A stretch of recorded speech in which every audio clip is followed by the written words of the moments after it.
Right now, in this very moment, something extraordinary is happening inside your mind. A thought is forming. Perhaps it's a worry about tomorrow. Perhaps it's a memory pulling you backward. Perhaps it's a dream whispering possibilities. You might dismiss this thought as trivial, fleeting, powerless. But what if I revealed something that will shake the foundation of everything you believe about your life? What if I told you that this single thought, right now, is literally constructing your future? Not metaphorically, not symbolically, actually building the reality you will experience tomorrow, next week, next year. Most people walk through life completely unaware of the most powerful force in their existence. They can see gravity pulling objects downward. They can feel electricity flowing through wires. They can measure the wind pushing against their face. But there's another force, far more powerful than any of these, operating silently within them every single moment. This force has shaped every success and every failure in human history. It has built civilizations and destroyed empires. It has created masterpieces and catastrophes. It has lifted people from poverty to prosperity and plunged others from joy to despair. And yet, most people live their entire lives without ever recognizing its existence. This force is the law of the mind, and you're about to discover how it works. Here's the reality that changes everything. Your life right now, every aspect of it, is a perfect reflection of your habitual thoughts. Not your wishes, not your hopes, your actual, repeated, daily thoughts. The job you have or don't have, the relationships that flourish or fail, the confidence you feel or the fear that paralyzes you, all of it traces back to patterns of thinking that have been running in your mind, mostly unconsciously, for years or even decades. Think about that. Everything you see when you look at your life, your bank account, your body, your career, your emotional state, was first created in the invisible realm of thought before it materialized in the visible realm of reality. The room you're sitting in right now existed as a thought in an architect's mind before it became physical. The device you're using to hear these words was once just an idea in someone's consciousness. Every human creation, without exception, followed the same path: thought to thing, invisible to visible, mental to material. But here's what most people never realize. This same process applies to your internal world. Your confidence or insecurity, your peace or anxiety, your sense of abundance or scarcity. These too were created by thought. The difference is that while external creations are usually intentional, internal creations are usually accidental. Someone consciously designed the chair you're sitting on, but who consciously designed your self-image? Who intentionally created your beliefs about what's possible for you? Who deliberately programmed your automatic reactions to stress? The answer, most likely, is no one. These things formed unconsciously through repetition, through emotional experiences, through absorbed beliefs from your environment. And because they formed unconsciously, most people assume they're fixed, permanent, just the way things are. This is the great illusion. This is the invisible prison most people live in without ever knowing they're imprisoned. But you're about to break free. Because once you understand the hidden law of the mind, once you see how your thoughts have been creating your reality, you gain the power to consciously create a different reality. You move from being a victim of your thoughts to being a master of them. From unconscious reaction to conscious creation. From living by default to living by design. The ancient philosophers knew this truth. Marcus Aurelius, the Roman emperor and Stoic philosopher, wrote in his private journal, "The universe is change. Our life is what our thoughts make it." That was 2,000 years ago. Buddha taught that we are what we think, that all that we are arises with our thoughts, and that with our thoughts we make the world. That was 2,500 years ago. The wisdom traditions of every culture, from ancient Greece to India to China to indigenous societies around the world, all pointed to the same fundamental truth. The mind is the source of experience. Modern neuroscience has now proven what the ancients knew intuitively. Your brain doesn't distinguish between a thought and a physical experience at the neurological level. When you vividly imagine something, the same neural networks fire as when you actually experience it. When you repeatedly think a thought, you strengthen specific neural pathways, making that thought more automatic, more believable, more powerful. Your brain is literally, physically rewiring itself based on your mental habits. This isn't philosophy. This is biology. Quantum physics has revealed something even more startling. At the subatomic level, reality isn't as solid as it appears. Particles exist in states of probability until they're observed, at which point they collapse into definite states. The observer, the consciousness doing the observing, plays a role in determining what becomes real.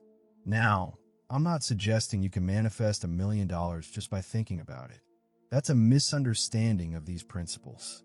But what is undeniable is that consciousness and reality are far more interconnected than materialist science once believed. Psychology has demonstrated that your beliefs create self-fulfilling prophecies.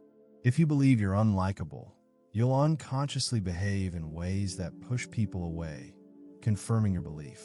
If you believe you're capable, you'll persist through challenges that would make others quit, eventually succeeding and confirming your belief. Your expectations literally shape outcomes, not through magic, but through the way beliefs influence perception, decision-making, and behavior. So we have ancient wisdom, modern neuroscience, quantum physics, and psychology all pointing toward the same truth. Your thoughts are not passive observations of reality. They are active participants in creating reality.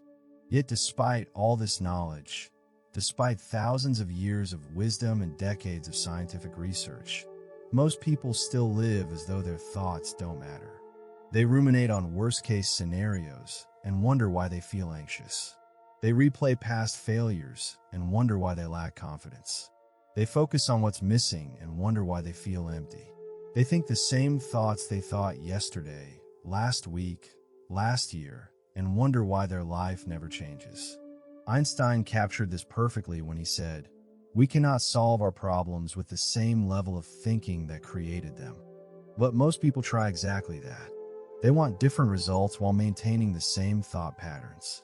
They want a transformed life without transforming their mind. It doesn't work. It can't work. Because external change without internal change is always temporary. You might force yourself to take different actions for a while, but eventually you'll revert to behaviors that match your habitual thoughts. Your outer world will always, eventually, reflect your inner world. This is why diets fail, why New Year's resolutions fade, why people who win the lottery often end up broke again. Because they change their circumstances without changing their consciousness. And circumstances will always conform, over time, to consciousness. But here's the liberating truth. If your habitual thoughts created your current reality, then changing your habitual thoughts will create a different reality.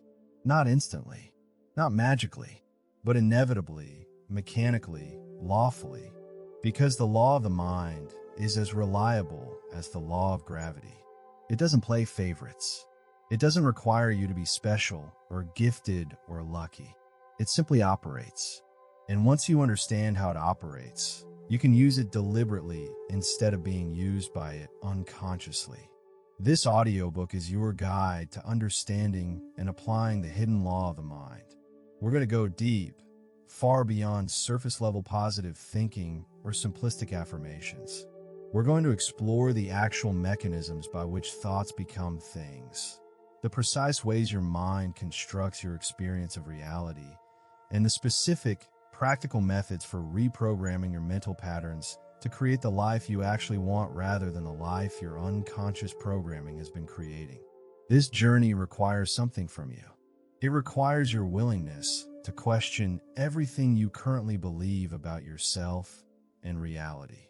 It requires your openness to the possibility that you've been living far below your potential, not because of external limitations, but because of internal ones. It requires your commitment to actually practice what you learn, because understanding without application is worthless. Are you ready? Are you willing to discover that you've been holding the key to your own transformation all along? That you've had the power to change your life the entire time, and that this power resides nowhere else but in your own mind? Then let's begin. Let's pull back the curtain on the hidden law. Let's reveal the invisible force that's been shaping your life. Let's turn you from an unconscious creator into a conscious one, because your thoughts have been writing your story whether you knew it or not. Now it's time to take the pen and write consciously, deliberately, masterfully. Everything you've experienced until now has been preparation for this moment. Every challenge taught you something. Every failure revealed something. Every success proved something. And now all of that experience converges here, at this pivotal point where you discover the truth. You're not a victim of your circumstances. You are a creator of them. You are not at the mercy of your past. You are standing at the threshold of your future. You are not powerless. You are powerful beyond measure. The hidden law of the mind is about to become visible. And once you see it, you can never unsee it. Your life will never be the same. Let's begin. Chapter 1. The Quantum Leap. Understanding the mind as reality generator. Close your eyes for a moment and imagine a lemon. See it clearly in your mind. Bright yellow, slightly dimpled skin, that distinct oval shape. Now imagine picking it up, feeling its weight, its cool, waxy texture. Imagine bringing it to your nose and inhaling its sharp, citrus scent. Now imagine cutting it open and watching the juice run. Imagine bringing a slice to your lips and biting into the sour, acidic flesh. Did your mouth water? Did you feel a physical response to something that existed only in your imagination? If so, you've just experienced proof of the mind's power. Your body responded to a thought as if it were a physical reality. Your salivary glands activated. Your taste buds prepared. Your facial muscles might have tightened in anticipation of sourness. All from a thought, all from imagination. This simple exercise reveals something profound.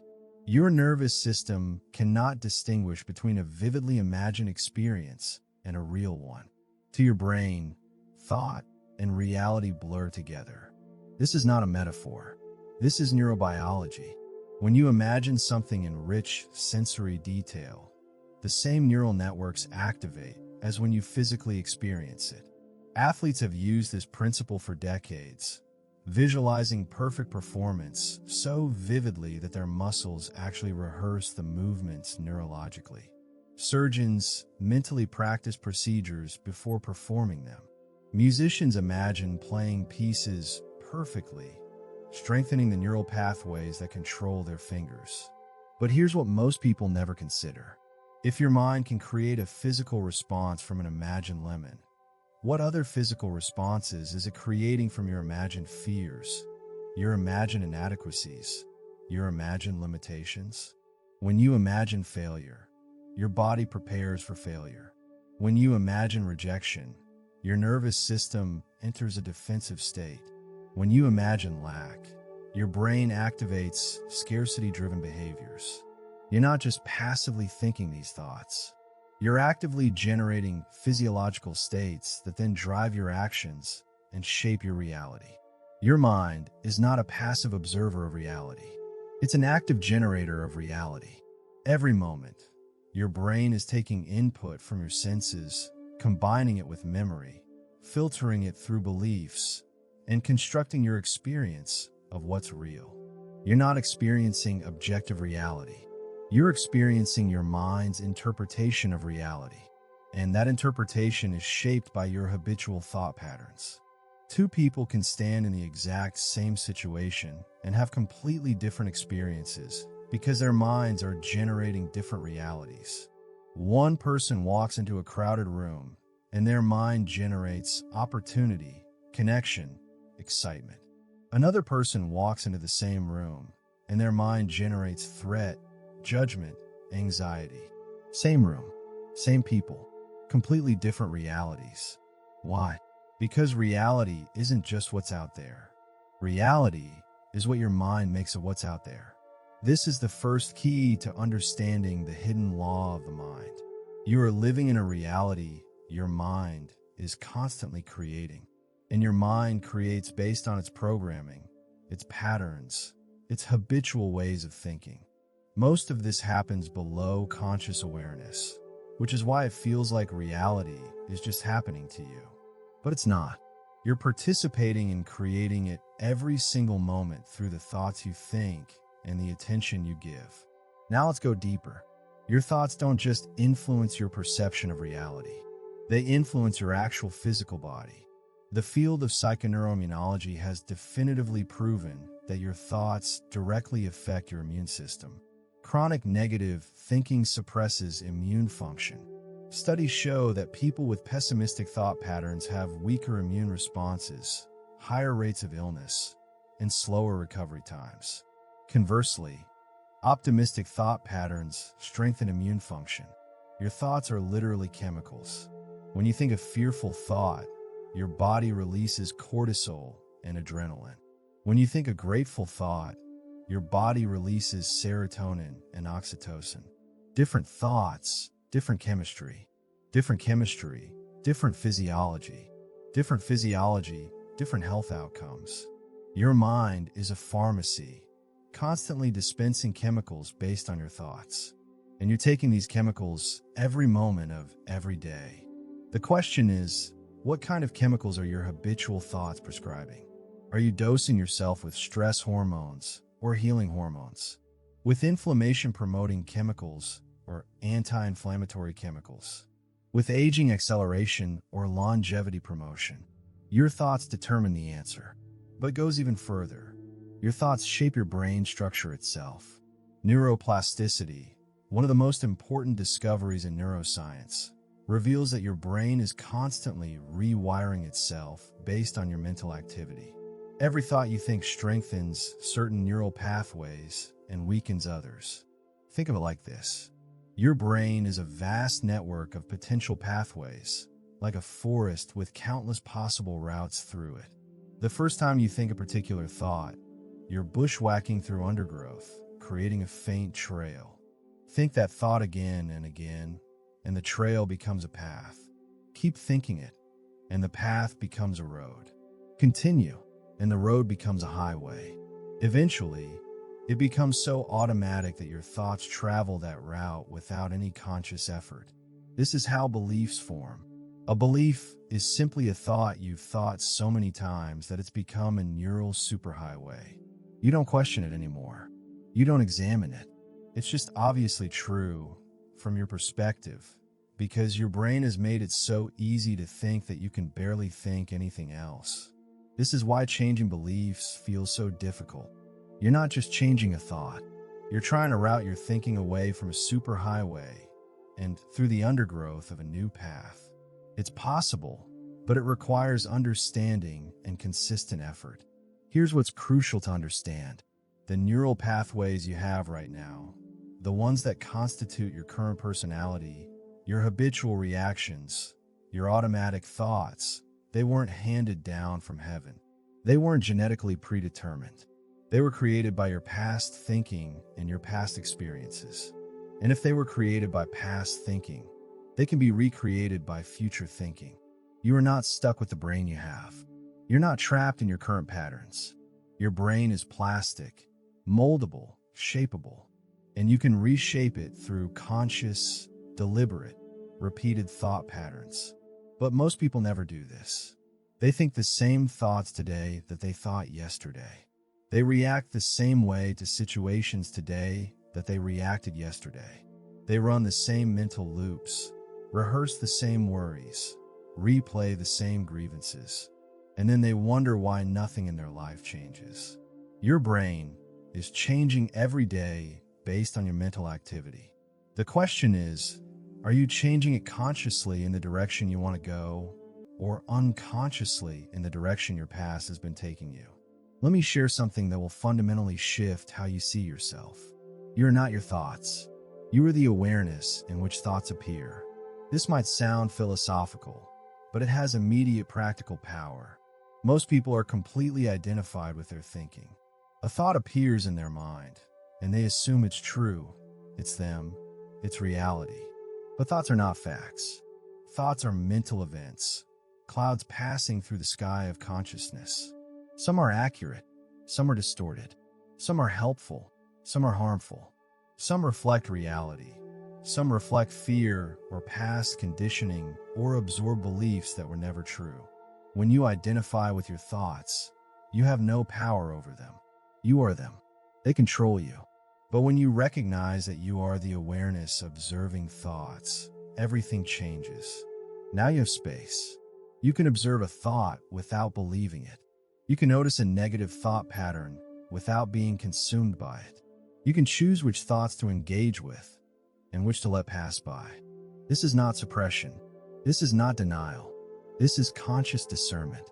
It's the difference between being a leaf blown by the wind and being someone who observes the wind and chooses whether to move with it or stand firm. Most people are leaves, moved entirely by whatever thoughts blow through their minds.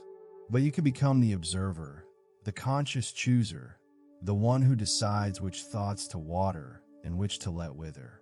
Here's a practice that will change your life if you actually do it. For the next 7 days, spend 10 minutes each morning simply observing your thoughts. Don't judge them. Don't try to change them. Don't label them as good or bad. Just watch them arise and pass away like clouds in the sky. Notice how thoughts appear seemingly from nowhere. Notice how they try to pull you into engagement, into elaboration, into emotional reaction. Notice how they link together, one thought triggering another, creating chains and spirals. Just watch. What you'll discover is extraordinary. You'll see that you're not your thoughts. Thoughts happen within you, but they are not you. And once you see this, you have power, because now you can choose. You can observe a fearful thought and decide not to believe it. You can notice a limiting thought and choose to think something different. You can catch yourself in a negative spiral and consciously redirect. This is the beginning of mental mastery. Not controlling every thought. That's impossible. But developing the awareness to consciously choose which thoughts you engage with and which you release. This alone will transform your life, because the thoughts you repeatedly engage with become your beliefs, and your beliefs create your reality. Now let's talk about attention, because attention is the most underrated power you possess. Your attention is like a spotlight. Whatever you shine it on becomes illuminated, magnified, real in your experience. Whatever you withdraw it from fades, diminishes, becomes less real. And you have far more control over your attention than you've been led to believe. Right now, in this moment, there are thousands of things you could potentially pay attention to. Sounds in your environment, sensations in your body, thoughts in your mind, memories from your past, possibilities in your future, visual details around you. But you're not attending to all of these simultaneously. You're focusing on some while filtering out others. And what you focus on becomes your experience of this moment. This is crucial to understand. Your experience of life is determined not by what's available to your senses, but by what you choose to focus on. Two people in identical situations can have vastly different experiences based solely on what they're paying attention to. One person at a party focuses on the people who didn't greet them, the awkward silences, the feeling of not belonging. They leave thinking it was a terrible experience. Another person at the same party focuses on the interesting conversations they had, the new person they met, the moment of genuine laughter they shared. They leave thinking it was a wonderful experience. Same party, different focus, different experience, different reality. Your attention creates your experience, and your habitual patterns of attention create your habitual experience of life. If you habitually focus on what's wrong, you'll experience a life that feels wrong. If you habitually focus on what's possible, you'll experience a life that feels full of possibility. If you habitually focus on past failures, you'll feel stuck. If you habitually focus on present opportunities, you'll feel energized. This isn't positive thinking nonsense. This is the mechanics of consciousness. Here's where it gets really powerful. You can train your attention. Just like you can train your body to be stronger or more flexible, you can train your mind to focus where you want it to focus rather than where habit takes it. This training is called mindfulness, but don't let the word fool you. This isn't just sitting on a cushion feeling peaceful. This is developing one of the most powerful capacities a human being can possess. The ability to direct your attention consciously rather than being pulled around by whatever's loudest, most urgent, or most habitual. When you develop this capacity, you gain the ability to choose your experience, not by changing external circumstances, but by changing where you place your focus within any circumstance. This is freedom, real freedom, not freedom from difficulty, but freedom to choose your response to difficulty. Not freedom from challenges, but freedom to decide what you'll focus on within the challenge. Not freedom from pain, but freedom to direct your attention toward growth rather than victimhood. Let me give you a framework that will help you understand how your mind creates your experience. There are 4 levels of mental activity, and most people are only aware of the first level. Level 1 is automatic thought. This is the constant stream of mental chatter that flows through your consciousness all day long. Most of it is repetitive, unconscious, and unexamined. It's like background noise that you've stopped noticing, but it's constantly influencing your mood, your energy, and your actions. Most people live entirely at this level, completely identified with whatever thoughts happen to be flowing through their minds. Level 2 is conscious thought. This is when you deliberately direct your thinking towards something. You're solving a problem, planning something, creating something, or consciously reflecting on something. This is focused mental activity rather than random mental wandering. Most people spend very little time at this level because it requires effort. It's easier to let thoughts flow randomly than to direct them deliberately. Level 3 is meta-awareness. This is when you become aware of your thinking itself. You're not just thinking, you're noticing that you're thinking. You're observing your thoughts rather than being lost in them. This is the level where real power emerges because now you can evaluate your thoughts, question them, and choose whether to continue thinking them. Very few people consistently operate at this level, but this is where transformation becomes possible. Level 4 is conscious creation. This is when you deliberately choose thoughts that serve you, regardless of what thoughts are arising automatically. You're not at the mercy of your mental conditioning. You're consciously selecting thoughts that align with the reality you want to create. This is mastery. This is living by design rather than by default. Almost no one operates consistently at this level, but everyone can learn to. The journey from level 1 to level 4 is the journey from unconsciousness to consciousness, from reaction to creation, from victim to author of your life. And this journey is available to you right now. You don't need special gifts. You don't need perfect circumstances. You just need understanding and practice. Here's the practice. Throughout your day-to-day, notice what level you're operating at. When you catch yourself lost in automatic thinking, that's level 1. When you deliberately focus your mind on something, that's level 2. When you notice yourself thinking and observe those thoughts, that's level 3. When you consciously choose a thought that serves you, that's level 4. Just notice. Don't judge. Just develop awareness of these levels. This awareness itself will begin shifting you toward higher levels of mental functioning. The hidden law of the mind can be stated simply. What you focus on expands. What you think about comes about. What you rehearse mentally, you're more likely to experience physically. This isn't magic. This is how the mind works.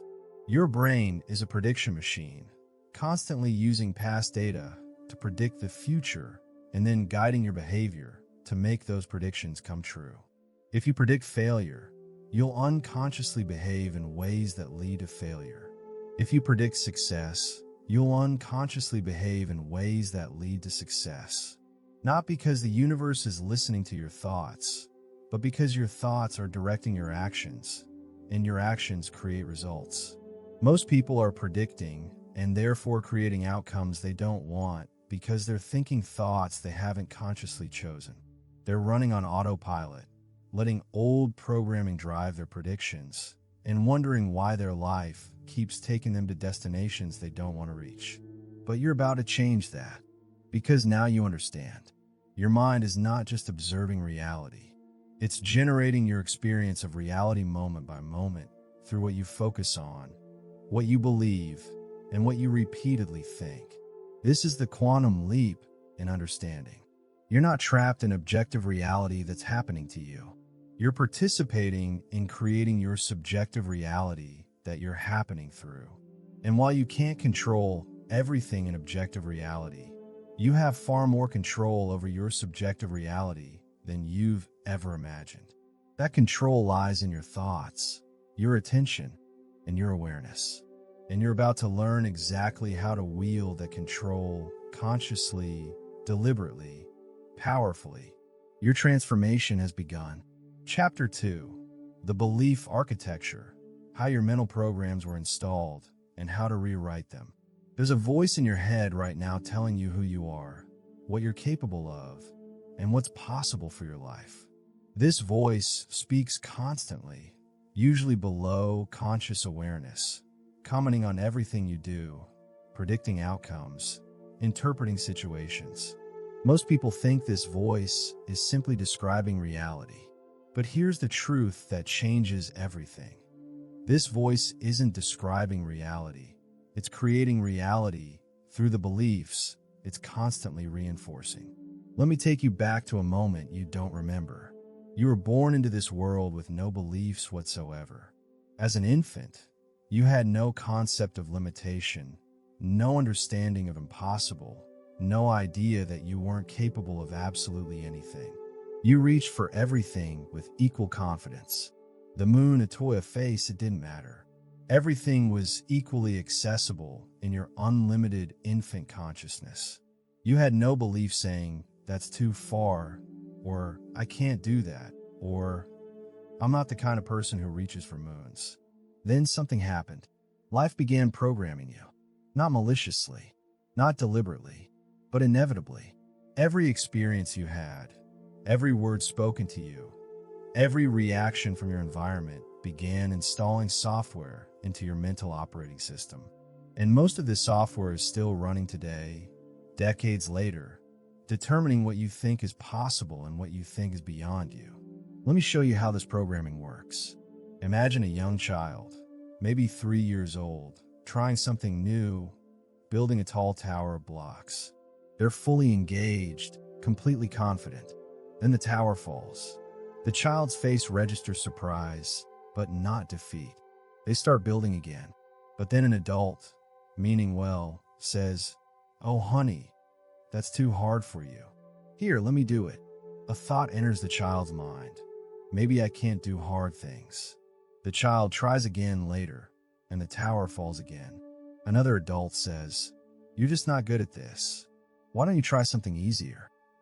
Another thought, "I'm not good at challenges." This happens a few more times, with slight variations, and eventually a belief crystallizes. "I'm not capable when things are difficult." This belief wasn't true. It was just an interpretation of limited data points by an immature mind that didn't know any better. But once formed, this belief becomes a filter through which all future experiences are interpreted. The child faces a challenge at school. The belief activates. "I'm not capable when things are difficult." The child feels anxious and gives up quickly. The quick surrender confirms the belief. "See, I couldn't do it. I'm really not capable." The belief strengthens. The neural pathway deepens. What started as a few random moments has become a core identity belief that will shape decades of choices. This is how your current beliefs were formed. Not through careful analysis, not through objective evaluation of evidence, but through random experiences interpreted by an immature mind, repeated enough times to become neural habits. and then accepted as truth about yourself and reality. And here's the devastating part. You're still living as though these childhood-formed beliefs are accurate assessments of who you are and what's possible for you. Think about that. The beliefs running your life right now, determining what you attempt and what you avoid, what you think you deserve and what you think is beyond you.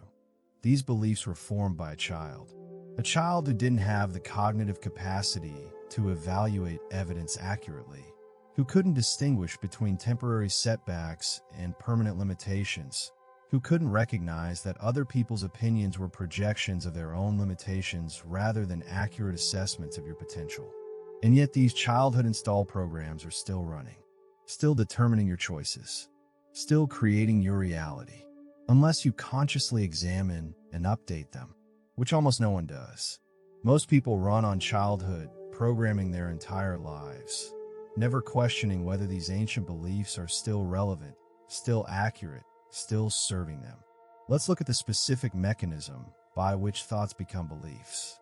Because once you understand the mechanism, you can reverse engineer it and install new beliefs deliberately. It happens in stages, and each stage strengthens the transformation from thought to belief. Stage 1 is the initial thought. Something happens, you interpret it, and a thought forms. Maybe someone criticizes you and you think, I'm not good enough. At this stage, the thought is weak, barely formed, easily dismissible. It's just one of thousands of thoughts flowing through your mind. It has no power except what you give it. But here's what most people do. They engage with the thought. They elaborate on it. They find evidence for it. They tell themselves stories about it. And with each engagement, the thought gains power. Stage 2 is repetition. You have that same thought again and again. Maybe different situations trigger it, but the core thought is the same. I'm not good enough. With each repetition, the neural pathway associated with that thought strengthens. Your brain is literally wiring itself to think this thought more easily, more automatically. Think of it like walking through tall grass. The first time is difficult. The 10th time is easier. The 100th time, there's a clear path. The thought that once required conscious generation now arises automatically, uninvited, as your default interpretation of situations. Stage 3 is emotional reinforcement. This is where thoughts become turbocharged into beliefs. When a thought is paired with strong emotion, the transformation accelerates dramatically. You think, I'm not good enough, and simultaneously feel shame, embarrassment, or fear. That emotional charge acts like superglue, bonding the thought to your sense of identity. Emotionally charged thoughts are remembered more vividly, recalled more easily, and believed more deeply than neutral thoughts. This is why traumatic experiences create such powerful beliefs so quickly. One highly emotional moment can install a belief that lasts a lifetime. But here's what's equally important and rarely discussed. Positive emotions work exactly the same way. A moment of success paired with a thought, I am capable, and a feeling of pride can create empowering beliefs just as quickly. The mechanism is neutral. It works for limitation and empowerment alike, depending on what thoughts you're pairing with what emotions. Stage 4 is identity integration. This is the final stage, the point where a thought stops being something you think and becomes something you are. I'm not good enough becomes not just a passing thought, but a core identity belief. It's no longer, I had the thought that I'm not good enough. It's I am not good enough. Period. Fact. Identity. And once something becomes part of your identity, your ego gets involved in defending it, even if it's limiting you, even if it's making you miserable. Because to release the belief feels like losing part of yourself. This is why people cling to beliefs that clearly harm them. The belief isn't just an idea they hold. It's become who they are. Challenging the belief feels like challenging their very self. So they defend it, rationalize it, find evidence for it, even when that evidence comes at the cost of their own growth, happiness, and potential. Now here's where this gets fascinating and where your power lies. If thoughts become beliefs through repetition, emotional charge, and identity integration, then you can reverse the process. You can weaken old beliefs by withdrawing your mental energy from them. And you can install new beliefs by deliberately repeating new thoughts, emotionally charging them positively, and integrating them into your identity. You can reprogram yourself completely. Not someday, not eventually, starting right now. But first, you need to identify your current programming. You need to become conscious of the beliefs running beneath your awareness, driving your behavior, creating your results. Most people have never done this.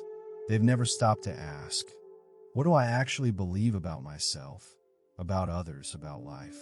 They just accept whatever beliefs happen to be there, installed long ago, running automatically. Here's an exercise that will reveal your hidden beliefs. For the next week, carry a small notebook or use your phone to track this. Every time you have a strong emotional reaction, positive or negative, stop and ask yourself, what thought just preceded this emotion? What was I telling myself right before I felt this way? Write it down. The exact thought, word for word if possible. At the end of the week, review your notes. You'll see patterns. You'll discover that you have maybe 5 to 10 core thoughts that you think repeatedly in various forms throughout your days. These repeated thoughts are your active beliefs. They're the programming running your life. And I'll guarantee you this. Some of those beliefs are empowering you, and some are limiting you. Some are opening possibilities, and some are closing them. Some are serving your highest potential, and some are keeping you small. Once you've identified a limiting belief, you need to evaluate it honestly. Ask yourself these questions. Is this belief absolutely true, or is it an interpretation? Has this belief always been true in every situation, or have there been exceptions? Does this belief serve me, or does it limit me?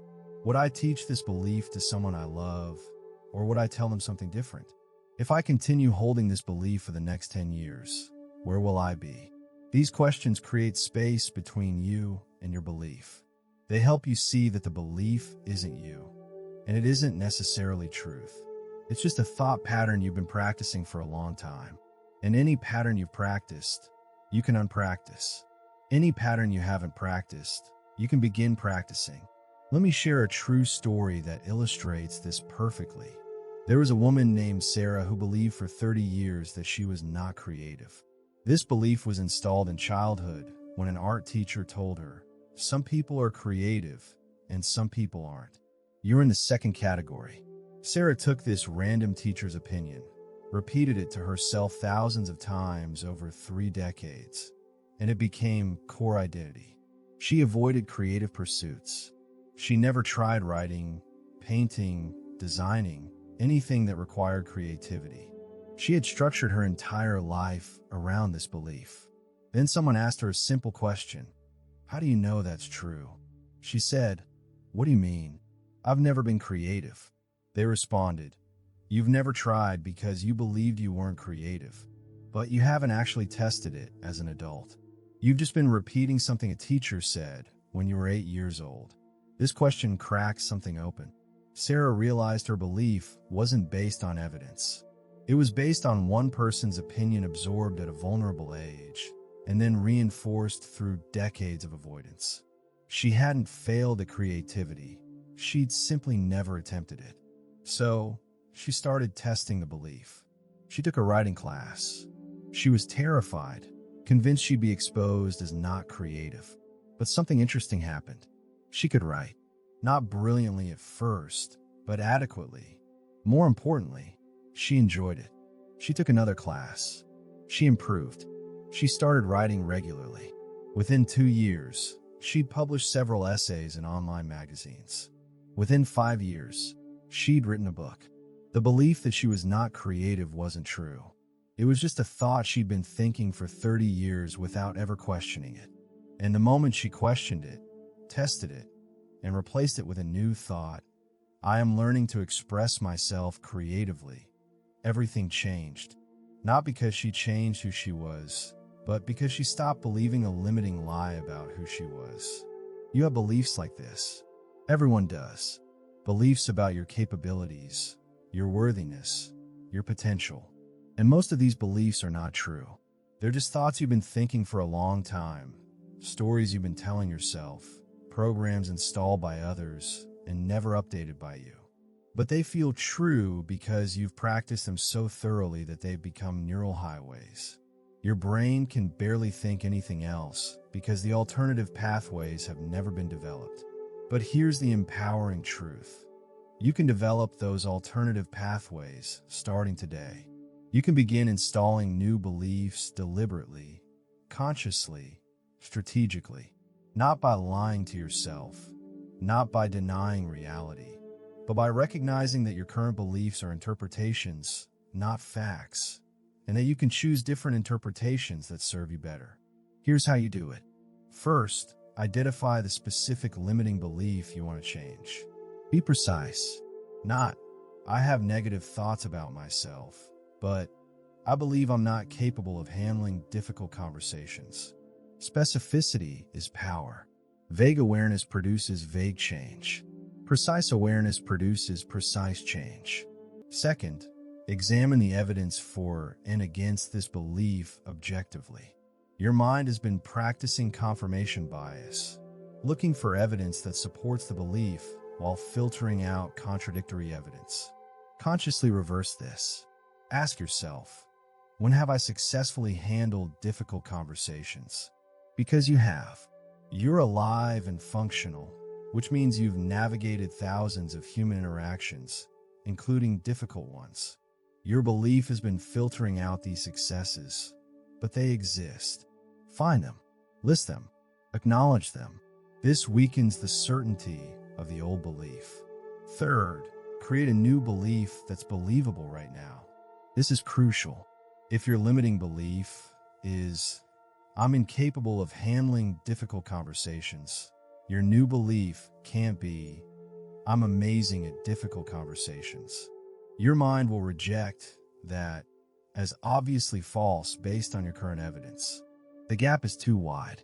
Instead, try something like, I'm learning to handle difficult conversations more effectively, or I can prepare for and navigate difficult conversations even when they're uncomfortable. These statements are true right now and provide direction for growth. They're bridges from where you are to where you want to be. Fourth, practice the new belief consciously and repeatedly. This is where most people fail. They create a new, empowering thought, think it once or twice, and wonder why nothing changes. You've been thinking your old belief thousands of times. You need to practice the new belief hundreds of times before it begins to feel natural. Set reminders on your phone. Write the new belief on cards and place them where you'll see them.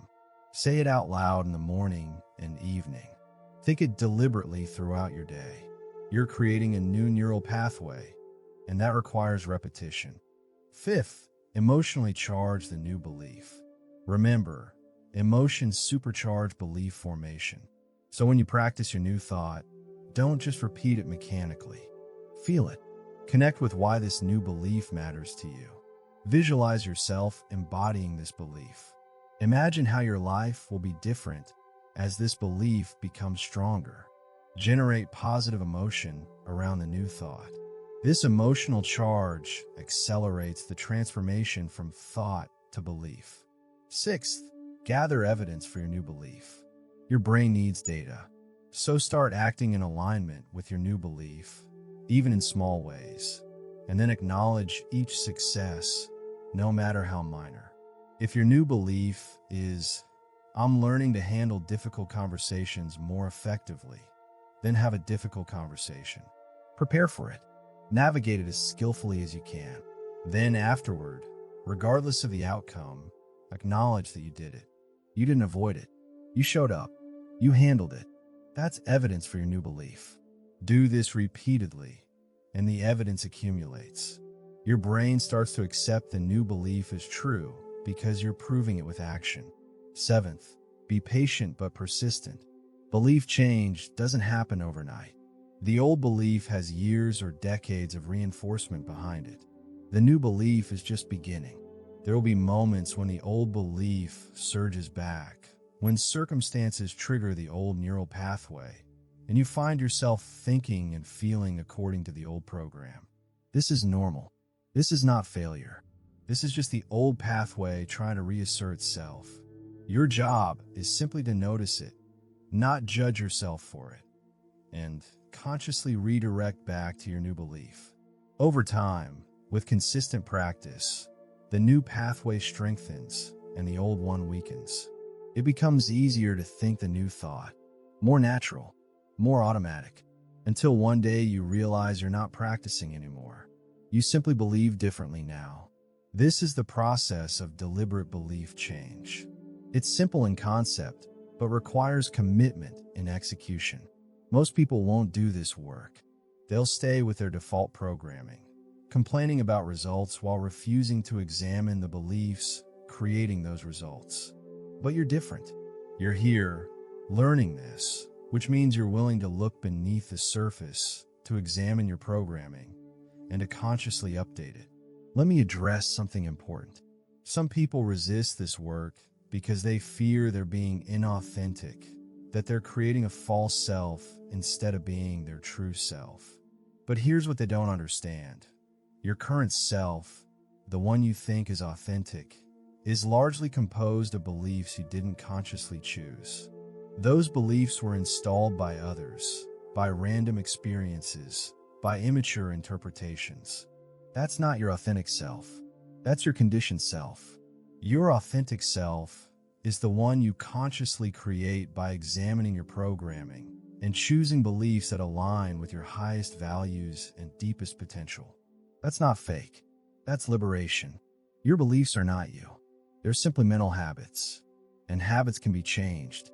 You are the consciousness beneath the beliefs, the awareness that can observe beliefs, question them, and choose different ones. This is your true nature, not the collection of beliefs you've accumulated, but the awareness that's capable of recognizing those beliefs as beliefs rather than as truth. And here's the ultimate insight about beliefs. They're not describing reality. They're prescribing experience. Your belief about whether you're capable doesn't describe some objective capability. It prescribes how you'll approach situations, what you'll attempt, how you'll persist, and therefore what results you'll get. Your belief about whether people are trustworthy doesn't describe objective truth about humanity. It prescribes how you'll interact with people, what you'll expect from them, and therefore what kind of relationships you'll create. Your beliefs are instruction manuals you've been following unconsciously, and now you have the power to write new instructions. This is not positive thinking. This is not self-deception. This is conscious programming. You're not denying reality. You're recognizing that your beliefs have been creating much of what you experience as reality. And since beliefs are creating experience, you might as well consciously choose beliefs that create experiences you actually want. The hidden law of the mind operates through beliefs. Beliefs direct attention. Attention creates focus. Focus generates action. Action produces results. Results reinforce beliefs. This is the cycle, and you can enter this cycle at any point by changing your beliefs. Change the belief, and everything downstream changes. Your attention, your focus, your actions, your results. The cycle that was keeping you stuck now propels you forward. Same mechanism, different direction. That's the power you're claiming right now. The power to reprogram your mental operating system consciously, deliberately, masterfully. Your beliefs are about to change, which means your life is about to change. Let's continue. Chapter 3, The Emotional Alchemy, Transforming Your Relationship with Feeling. I need to tell you something that might initially upset you, but it will ultimately free you. Your emotions are lying to you. Not all the time, but more often than you think. The anxiety you feel about tomorrow is presenting itself as truth, but it's based on predictions your mind is making, not on reality. The anger you feel towards someone is presenting itself as justified, but it's based on your interpretation of their behavior, not on the objective event. The sadness weighing on you is presenting itself as appropriate response to circumstances, but it's based on the meaning you're assigning to those circumstances, not the circumstances themselves. Your emotions feel like direct responses to reality, like thermometers objectively measuring the temperature of your life. But they're not. They're more like projectors, displaying onto the screen of your consciousness the stories your mind is telling about your life. And those stories, those interpretations, those meanings, those are not facts. They're constructions, which means your emotions, powerful as they are telling you more about your thinking than about your reality. This is simultaneously disturbing and liberating. Disturbing because it means you can't trust your emotions to tell you truth. Liberating because it means you're not at the mercy of your circumstances. Your emotional state is not determined by what happens to you, but by what you tell yourself about what happens to you. Change the story, change the interpretation, change the meaning, and you change the emotion. Always, without exception, immediately. Let me prove this to you right now. Think about something that's been bothering you recently.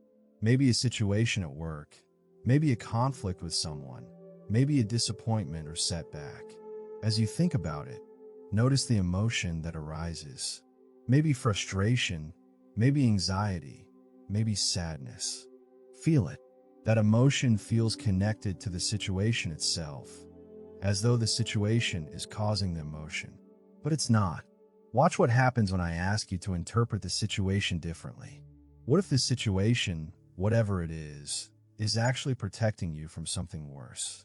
What if it's redirecting you towards something better? What if 5 years from now you'll look back grateful that it happened exactly as it did? What if the person who disappointed you is struggling with something you don't know about? What if this apparent setback is actually set up for breakthrough? Notice what happens to your emotion when you consider these alternative interpretations. It shifts, doesn't it? Maybe not completely, but it shifts. The situation didn't change. Only your interpretation changed, and your emotion changed with it. This is proof that your emotion is not about the situation itself. It's about your story about the situation, your meaning, your interpretation, your thought. Now here's where this gets really important. Most people believe that external events cause emotions, that there's a direct line from circumstance to feeling. Something happens, and you feel a certain way. You lose your job, you feel devastated. Someone compliments you, you feel happy. The car breaks down, you feel frustrated. It seems obvious. Event causes emotion. But this model is missing the crucial middle step. The actual sequence is event, interpretation, emotion. Something happens, you interpret what it means, then you feel an emotion consistent with that interpretation. The interpretation happens so fast, so automatically, that you don't notice it. But it's always there. Always. Without that interpretation, without meaning assigned to the event, there would be no emotional response. Think about it this way. You're walking in a forest, and you see a shape on the path ahead. Your mind instantly interprets it as a snake. Your body floods with fear chemicals. Your heart races. You freeze or jump back. That's a complete emotional response. But then you look more carefully and realize it's not a snake. It's just a curved stick. Instantly, the fear vanishes. The stick didn't change. Your body didn't change. But your interpretation changed, and therefore your emotion changed completely. This happens constantly, with every emotion you feel, but usually the process is invisible to you. You're not aware of the interpretations your mind is making at lightning speed, assigning meaning to events, predicting outcomes, comparing to past experiences, filtering through beliefs. All of this happens unconsciously, instantly, beneath your awareness. Then the emotion appears, and you think it's about the event, but it's about the interpretation of the event. Why does this matter? Because if your emotions are based on your interpretations, and your interpretations are not facts but mental constructs, then you have far more power over your emotional life than you've ever realized. You're not a victim of your circumstances. You're not at the mercy of events. You're experiencing your thoughts about events. And thoughts can be examined, questioned, and changed.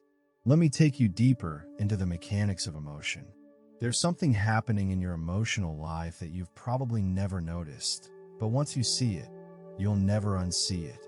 Your emotions and your thoughts are in a continuous feedback loop, each one generating and amplifying the other. This loop can spiral you upward into increasingly positive states or downward into increasingly negative states. And most people have no idea it's happening. Here's how it works. You have a thought. Maybe this presentation tomorrow could go badly. That thought triggers your nervous system to generate a small amount of anxiety. Not overwhelming yet, just a whisper. But now that anxiety is in your system, affecting your physiology, your breathing, your muscle tension, and in that slightly anxious state, what kind of thoughts does your mind generate? More anxious thoughts. What if I freeze up? What if they ask questions I can't answer? What if this ruins my reputation? Each thought amplifies the anxiety. Each wave of anxiety generates more anxious thoughts. The loop accelerates. Before you know it, you're in a full anxiety spiral over something that hasn't happened and may never happen, all because you engaged with one initial thought and let the loop run unchecked. Or maybe you have a different initial thought. This presentation tomorrow is an opportunity. That thought triggers a small spark of excitement. In that slightly elevated state, your mind generates more opportunity-focused thoughts. I could share that interesting idea. I could connect with people who appreciate my work. I could gain visibility for the project I care about. Each thought increases your positive anticipation. Each wave of enthusiasm generates more optimistic thoughts. Before you know it, you're genuinely looking forward to something you might have dreaded, all because you engaged with a different initial thought and let a positive loop run. Same event, the presentation. Completely different emotional experience. Not because of the event, but because of the thought-emotion loop that got triggered. And here's what's crucial. You can interrupt these loops. You're not trapped in them. The moment you become aware that a loop is running, you have the power to interrupt it by consciously choosing a different thought. But most people never do this. They experience emotions as though they're weather, something happening to them that they have no control over. They say things like, "I'm an anxious person," or "I have anger issues," or "I struggle with depression," as though these emotional states are fixed traits rather than habitual thought-emotion loops they've been practicing. They're not traits. They're patterns, and patterns can be interrupted, redirected, and replaced. Let me teach you something that will change your emotional life immediately if you apply it. It's called the Emotional Reset Protocol, and it's designed to interrupt negative thought-emotion loops quickly before they spiral out of control. You can do this anywhere, anytime, in less than 3 minutes. Step 1. Notice the state. The moment you become aware that you're in an unproductive emotional state, name it. Not dramatically, just factually. "I'm feeling anxious," or "I'm feeling frustrated," or "I'm feeling overwhelmed." This simple act of naming creates a tiny bit of distance between you and the emotion. You've shifted from being the emotion to observing the emotion. That shift is powerful. Step 2. Interrupt the physiology. Your emotional state is maintained partly through your physical state, your posture, your breathing, your muscle tension. Change your physiology abruptly. Stand up if you're sitting. Straighten your spine if you're hunched. Take 3 deep breaths, deliberately, slowly. Shake out your arms. Stretch. Move your body. This sends different signals to your brain and interrupts the biochemical cascade, maintaining the negative state. Step 3. Interrupt the thought pattern. Your emotional state is also maintained by repetitive thoughts. You need to break that loop. One effective method: count backward from 100 by sevens. 100, 93, 86, 79. This requires enough mental effort that it interrupts the emotional thought spiral. Or use the 5-4-3-2-1 technique. Name 5 things you can see, 4 you can touch, 3 you can hear, 2 you can smell, 1 you can taste. This grounds you in present sensory reality rather than past or future mental stories. Step 4. Choose a reframe. Now that you've created space, consciously choose a different interpretation of whatever triggered the negative emotion. Not a fake positive spin. Your brain will reject that. But a more balanced, more realistic, more useful interpretation. Instead of, "This is terrible and I can't handle it," try, "This is challenging and I'm figuring it out step by step."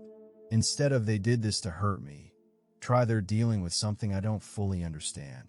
The reframe doesn't have to eliminate the negative emotion entirely. It just has to be true enough that your brain accepts it and shifts your state even slightly. That shift is enough to stop the downward spiral. Step 5. Direct your focus. Now consciously choose where to place your attention. Not as denial of what's happening, but as strategic focus. Ask yourself, what's the most useful thing I can focus on right now? Maybe it's taking one small action to address the problem. Maybe it's accepting what you can't control. Maybe it's shifting to a completely different task until you're in a better state to deal with the original issue. The point is, you're consciously directing your attention rather than letting it be pulled around by emotional momentum. This entire protocol takes 2 to 3 minutes. Practice at the moment you notice yourself entering a negative emotional state. Don't wait until you're completely overwhelmed. The earlier you intervene, the easier the reset. What you're doing is interrupting the thought-emotion loop before it gains momentum, creating space for conscious choice, and redirecting yourself toward a more productive state. Now I want to teach you about emotional patterns, because everyone has default emotional loops they fall into more readily than others. Some people have anxiety loops, triggered easily, running frequently. Others have anger loops, resentment loops, or depression loops. These aren't personality traits. They're practice patterns, neural and biochemical pathways that have been reinforced through repetition until they've become default responses. Let's look at the most common patterns. The anxiety loop is future-focused and threat-focused. The triggering thought is usually some version of something bad might happen. This generates anxiety. The anxiety creates physical tension, rapid heartbeat, shallow breathing. In that anxious state, the mind generates more threat-focused thoughts. It's probably going to go badly. I can't handle it. What if it's worse than I think? More anxiety, more thoughts. The loop spirals. If you're prone to anxiety, this loop has been practiced so many times that it runs at the slightest trigger, often with no real threat present. The depression loop is past-focused and meaning-depleted. The triggering thought is usually some version of "nothing matters, nothing will change." This generates hopelessness. The hopelessness creates low energy, fatigue, withdrawal. In that depleted state, the mind generates more meaningless thoughts. What's the point? Why try? Nothing I do makes a difference. Deeper depression, more futility thoughts. The loop spirals downward. If you're prone to depression, this loop has carved deep neural pathways that your mind slides into easily, especially when facing setbacks. The anger loop is injustice-focused and blame-oriented. The triggering thought is usually some version of, "That's unfair, they shouldn't have done that." This generates anger. The anger creates muscle tension, heat, aggressive energy. In that angry state, the mind generates more blame thoughts. They always do this. They have no respect. They deserve consequences. More anger, more blame. The loop intensifies. If you're prone to anger, this loop activates quickly, often disproportionate to the triggering event. The shame loop is identity-focused and self-attacking. The triggering thought is usually some version of, "I'm not good enough, I'm flawed." This generates shame. The shame creates a desire to hide, to shrink, to disconnect. In that ashamed state, the mind generates more self-attacking thoughts. Everyone sees how inadequate I am. I always mess up. There's something wrong with me. Deeper shame. More self-attack. The loop drives you inward and downward. If you're prone to shame, this loop can be triggered by minor mistakes or criticism, spiraling quickly into intense self-judgment. Do you recognize yourself in any of these patterns? Most people have one or two loops they fall into more easily than others, based on their history, their conditioning, their practiced neural pathways. The good news is that recognizing your pattern is the first step to interrupting it. Once you know your default loop, you can catch it early before it fully activates and redirect. But here's what's even more powerful. You can also create positive loops intentionally. Just as negative loops spiral downward, positive loops spiral upward, and the mechanism is identical. The gratitude loop starts with a thought focused on appreciation. I'm grateful for this moment, this person, this opportunity. This generates a feeling of warmth, openness, appreciation. In that grateful state, your mind naturally notices more things to appreciate. There's actually so much good in my life. I'm surrounded by blessings I usually overlook. More gratitude, more awareness of good. The loop spirals upward. The curiosity loop starts with a thought focused on learning. I wonder how this works. What can I discover here? This generates interest, engagement, alertness. In that curious state, your mind actively seeks new information, asks questions, explores possibilities. That's fascinating. What else don't I know? More curiosity, more discovery. The loop creates momentum toward learning and growth. The confidence loop starts with a thought focused on capability. I can handle this. I've successfully navigated challenges before. This generates self-assurance, steadiness, determination. In that confident state, your mind accesses resources, sees solutions, maintains focus. I know what to do. I trust myself. More confidence, more effective action. The loop reinforces competence. These positive loops don't happen accidentally. They happen by choice, by consciously selecting thoughts that generate the emotions you want to experience, and then allowing those emotions to reinforce empowering thoughts. This isn't naive positivity. This isn't denying reality. This is understanding that your emotional experience is flexible, that different interpretations produce different emotions, and that you can choose interpretation strategically. Let me share something profound about emotions that most people never understand. Every emotion is information. Every single one, even the uncomfortable ones, is your system's way of communicating something important. Fear is saying potential danger, pay attention, prepare. Sadness is saying something I value has been lost, honor it, grieve it, learn from it. Anger is saying a boundary has been violated, protect yourself, address the violation. Shame is saying, I'm not living according to my values, realign, make amends. Even anxiety, when understood properly, is saying, there's uncertainty ahead. Let me help you prepare for various possibilities. The problem isn't the emotions themselves. The problem is when the signal repeats endlessly without new information. When you feel fear about the same imagined scenario for the 100th time, the emotion is no longer providing useful information. It's just a stuck loop. When you feel shame about something long past that you've already learned from, the emotion is no longer prompting growth. It's just habitual self-attack. So the practice isn't to eliminate difficult emotions. The practice is to feel them fully, understand their message, and then consciously choose whether to continue feeling them or redirect your attention.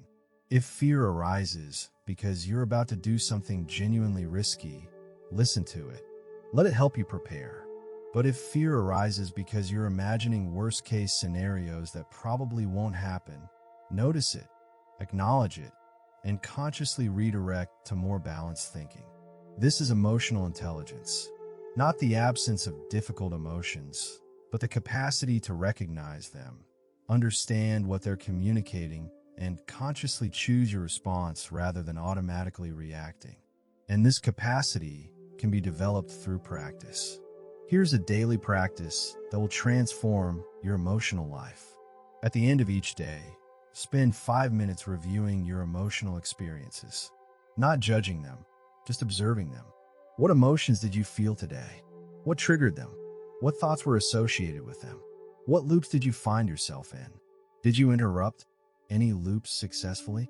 Did you consciously create any positive loops? Just observe and learn.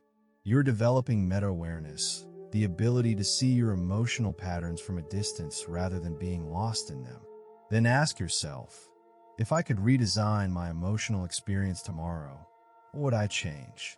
What loops would I interrupt? What positive loops would I initiate? What triggers would I prepare for? This isn't about controlling everything. It's about being intentional rather than reactive, conscious rather than automatic. The hidden law of the mind operates through your emotions. Your thoughts create your emotions. Your emotions influence your next thoughts. This loop either elevates you or depletes you, empowers you or imprisons you. And the choice of which direction the loop spirals is always yours, always available, always right now. You're not choosing to feel specific emotions directly. That's not possible. But you're choosing which thoughts to engage with, which interpretations to practice, which meanings to assign. And those choices determine your emotional experience. Most people will live their entire lives at the mercy of their emotions, believing they're helpless, that feelings just happen, that some people are emotional and others aren't. But you now know better. You know that your emotional life is not fixed. It's fluid, responsive, trainable. You know that you're not your emotions. You're the awareness that experiences emotions. And you know that you have far more influence over your emotional experience than you've been told. This isn't about achieving some permanent positive state. That's neither realistic nor desirable. This is about developing the capacity to navigate your emotional life consciously, to recognize loops before they consume you, to interrupt destructive patterns, and to cultivate states that serve you. This is emotional mastery, not as perfection, but as conscious participation in your own emotional experience. And it begins right now, with the next thought you choose, the next interpretation you make, the next meaning you assign. Choose wisely. Choose consciously. Your emotional life depends on it. Chapter 4.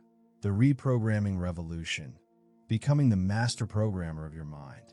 You're running software. Right now, as you hear these words, your mind is executing programs, sequences of thoughts and responses that were installed years ago, maybe decades ago, by experiences you may not even consciously remember. Some of this software serves you brilliantly, helping you navigate complex situations efficiently, respond appropriately to challenges, and function effectively in your world. But some of this software, perhaps much of it, is outdated, corrupted, or was never designed with your highest good in mind. It's operating based on childhood fears, inherited limitations, traumatic experiences that are no longer relevant, beliefs absorbed from people who themselves were running faulty programming. And here's what will change your life when you truly grasp it. You can reprogram your mind completely, systematically, deliberately, not through wishful thinking, not through temporary motivation, but through understanding the precise mechanisms by which the mind is programmed and applying specific techniques to rewrite the code. This is not metaphor. Neuroscience has proven beyond doubt that your brain is plastic, moldable, reprogrammable at any age. The neural pathways that constitute your personality, your habits, your automatic responses, these were created by past patterns of thinking and behaving. And what was created by past patterns can be recreated by new patterns that you choose consciously. The question that determines your entire future is this: are you going to continue running the programs that were installed unconsciously? Or are you going to become the deliberate programmer of your own mind? Because make no mistake, your brain is changing every day, every moment. New neural connections are forming. Old ones are weakening. The question isn't whether you're being programmed. The question is whether you're being programmed consciously or unconsciously, by your own design or by default. Let me show you exactly how mental programs work and how to systematically rewrite them.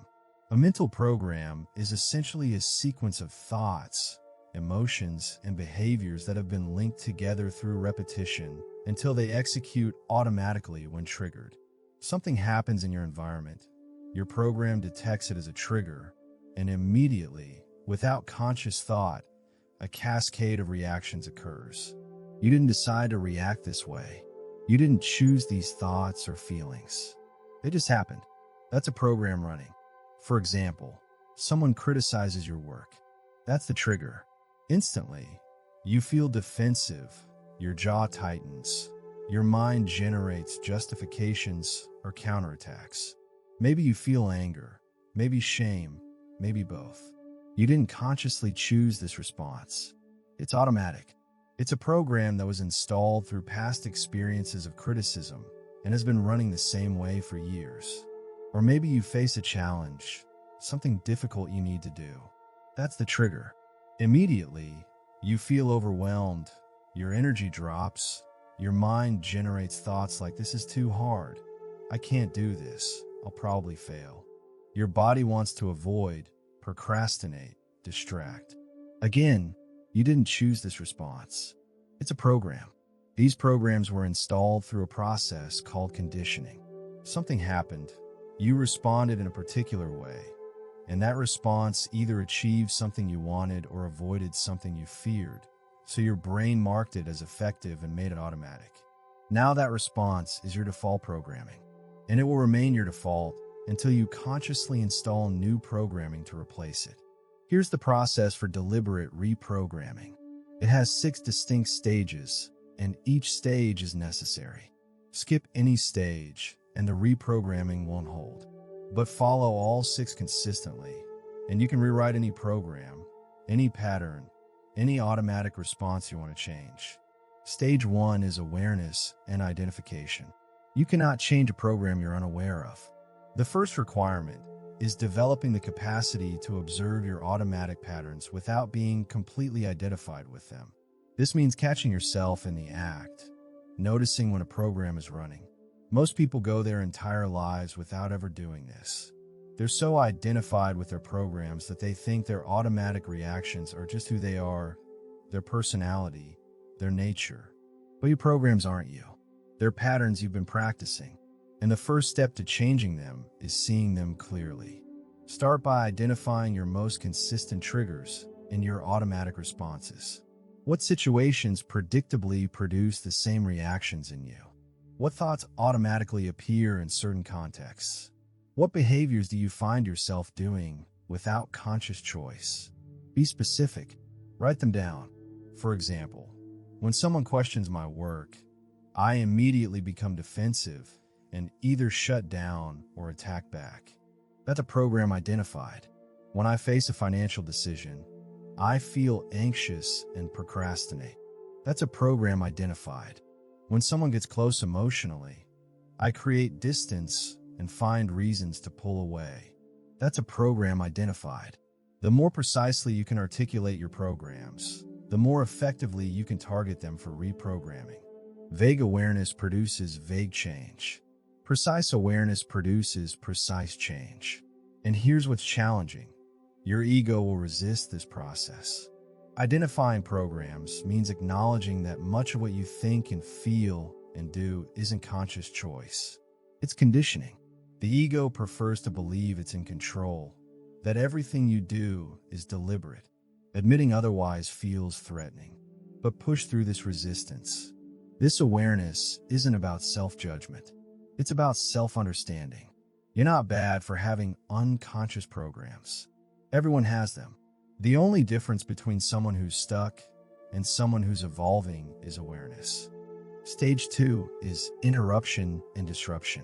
Once you've identified a program, your next task is to interrupt it when it starts to run. This is critical because a program only maintains its power through repeated execution. Every time it runs unchallenged, it gets stronger. Every time you interrupt it, it gets weaker. Neural pathways work exactly like paths through a forest. Walk the path repeatedly, and it becomes a highway. Stop walking it, and it gradually disappears, reclaimed by undergrowth. Interruption means catching the program early, ideally right at the moment of triggering, before it fully executes. The moment you recognize the trigger, you pause. You don't let the automatic cascade complete. You insert conscious choice into what was previously an automatic sequence. This is incredibly difficult at first because the program has momentum. It's been running for years. It feels urgent. Your body is already producing the associated biochemicals. Your mind is already generating the associated thoughts. But you pause anyway, even for just 3 seconds. You take 3 conscious breaths. You create a gap. This gap is revolutionary because in that gap, you're breaking the automatic link between trigger and response. You're demonstrating to your nervous system that the trigger doesn't have to produce that response. You have choice. Let me give you a concrete example. Your program is that criticism triggers defensiveness. Someone criticizes you, and before you even think about it, you're defending, explaining, justifying, maybe counterattacking. To reprogram this, you need to catch it at the moment of criticism. Someone says something critical. You feel the defensiveness rising, the familiar tension, the urge to respond immediately. This is the crucial moment. Instead of letting it run, you pause. You take a breath. You create that gap. In that gap, you might notice, I'm feeling defensive. This is my program running. I don't have to respond from this program. Just that recognition, just that moment of awareness, is already weakening the program. But here's what's important. The goal isn't to suppress the emotion or pretend you don't feel it. The goal is to observe it without immediately acting from it. You can feel defensive and still choose not to respond defensively. The feeling and the action are separate, even though your program has linked them. This interruption stage requires practice, many repetitions. You'll miss it often at first. You'll catch yourself only after the program has fully run. That's okay. That's part of the learning. The more you practice, the earlier you'll catch it. Eventually, you'll recognize the trigger before the program fully activates. And eventually, the program will weaken enough that it stops running automatically at all. Stage 3 is replacement and reconditioning. Interrupting old programs is necessary, but not sufficient. Nature abhors a vacuum. If you simply try to stop a pattern without replacing it, the old pattern will eventually return because your brain needs some response to triggers. This is where conscious reconditioning comes in. You need to install a new program, a new sequence of thoughts and responses to replace the old one. And you install it the same way the old one was installed, through repetition and emotional reinforcement. Continuing with the defensiveness example, you've interrupted the automatic defensive response. Now what? Now you consciously choose a different response and practice it every single time the trigger occurs. Perhaps your new response is, when criticized, I listen calmly, consider if there's validity to the feedback, and respond thoughtfully rather than reactively. That's your new program. Now you must practice it. The first few times will feel forced, unnatural, because the new neural pathway is just beginning to form. It's like walking through dense forest where there's no path yet. It requires effort and attention, but you do it anyway. And here's the key. You need to engage emotion in this process because programs with emotional charge install faster and deeper than purely cognitive ones. So when you successfully respond to criticism with calm consideration instead of defensiveness, you need to feel good about it. Acknowledge yourself. Feel satisfied. Feel proud. Feel the pleasure of having acted according to your values rather than your conditioning. This positive emotion is crucial neurologically. Your brain releases dopamine when you feel satisfied or successful. Dopamine strengthens neural connections. So by feeling good about your new response, you're literally strengthening the neural pathway associated with that response, making it more likely you'll choose it again. You're using your brain's own learning mechanisms consciously to install the programs you want. How long does reprogramming take? It varies. Simple patterns can shift in weeks. Deep, emotionally charged programs might take months. Research suggests that on average, a new behavior becomes automatic after about 66 days of consistent practice. But here's what matters more than timeline: consistency. It's not about perfect execution every time. It's about choosing the new response more often than the old one. Each time you choose the new response, you strengthen the new pathway and weaken the old. Over time, the new response becomes easier, more natural, more automatic. Eventually, it becomes your new default. Stage 4 is environmental design. Here's what most people miss. Your environment is constantly programming you. The people you spend time with, the media you consume, the physical spaces you inhabit, all of these are either reinforcing your desired programming or undermining it. If you're trying to reprogram yourself for confidence, but you're surrounded by people who criticize you, your environment is working against you. If you're cultivating peace, but consuming inflammatory content all day, your environment is sabotaging your progress. Reprogramming isn't just about what you do in moments of conscious practice. It's about designing your entire environment to support the person you're becoming. Think about it. Every input you expose yourself to is either strengthening desirable neural pathways or undesirable ones. Every conversation, every image, every sound, it's all programming. So become strategic about your inputs. If you're reprogramming for gratitude, surround yourself with reminders of abundance. Keep a gratitude journal visible. Spend time with appreciative people. Consume content that highlights beauty and possibility. Your environment reinforces your practice. If you're reprogramming for courage, expose yourself to stories of courageous action. Spend time with people who take calculated risks. Put yourself in situations that require small acts of bravery, building gradually. Your environment conditions the trait. This doesn't mean creating a bubble or avoiding all challenge. It means being intentional about what you expose yourself to, especially during the vulnerable early stages of reprogramming. Once a new program is well established, you can handle contradictory inputs without being derailed. But when you're first forming a new pattern, strategic protection and support are crucial. Stage 5 is identity integration.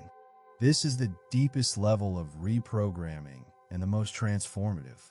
It's not just changing what you do or how you think in specific situations. It's changing who you believe you are. Your identity beliefs are the most powerful programs you have. They determine what you think is possible, what you think you deserve, what behaviors feel natural versus forced. If you've successfully reprogrammed specific responses but haven't integrated them into your identity, they'll always feel like effort rather than expression. You'll always be trying to be different rather than simply being different. True reprogramming requires updating your self-concept. If you've been practicing confident responses but still fundamentally identify as an insecure person, there's an internal conflict. Part of you is changing while another part clings to the old self-image. Integration happens through identity shift. You begin seeing yourself differently, not as someone trying to be confident, but as someone who is becoming confident, and eventually as someone who is confident. Language matters enormously here. Notice the difference. I'm trying to be more confident. External effort, not integrated. I'm becoming a more confident person. Transitional, moving toward integration. I'm a confident person. Integrated identity. The third statement might feel untrue initially. That's okay. You're not lying to yourself. You're offering your mind a new identity to grow into. And if you continue acting consistently with that identity, choosing confident responses, thinking confident thoughts, your brain will eventually accept it as true. Because from your brain's perspective, you are what you consistently do. Let me teach you a powerful technique for identity-level reprogramming. It's called future self-embodiment. Create a detailed mental image of your future self, the version of you who has already completed the reprogramming, who has overcome the limitations, installed the desired programs, integrated them fully. Don't just visualize what this person looks like. Feel into how they think, how they carry themselves, how they respond to challenges. What thoughts run through their mind automatically? What emotions do they experience regularly? What's their energy like, their presence? Then, and this is crucial, practice being that person now. Not someday. Now, ask yourself throughout your day, how will my future self handle this situation? And then do that. Act as that version of yourself. This might seem like pretending, but neurologically, something fascinating happens. Your brain doesn't fully distinguish between vividly imagined experiences and real ones.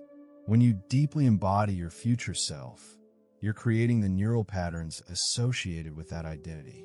You're pre-programming yourself. Stage 6 is testing and refinement. Reprogramming isn't a one-time event. It's an ongoing process requiring testing and adjustment. You need to put your new programs under pressure and see how they hold up. This means intentionally exposing yourself to situations that would have previously triggered your old programs. Not recklessly, not overwhelming yourself before you're ready, but strategically, progressively.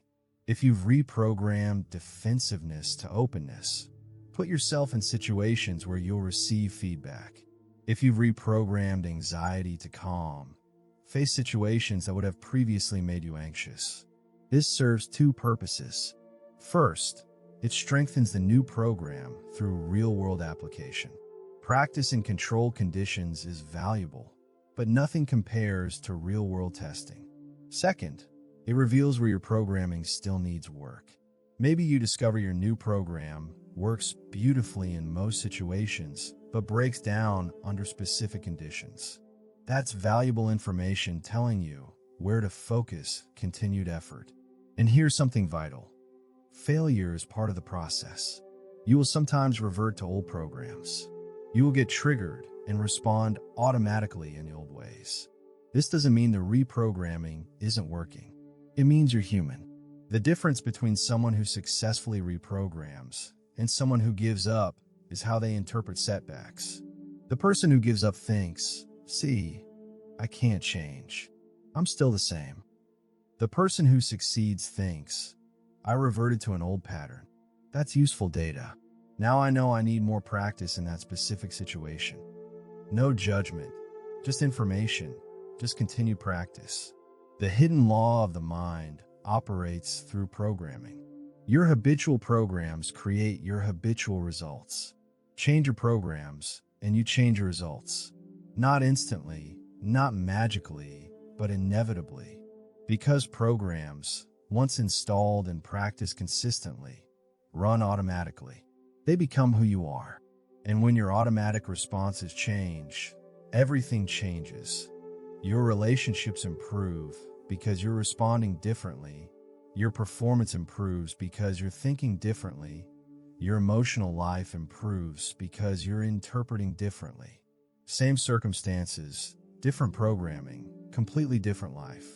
You are not stuck with the mental programming you currently have. You never were. You've just been running it unconsciously for so long that it felt permanent. But it's not. It's plastic, changeable, reprogrammable.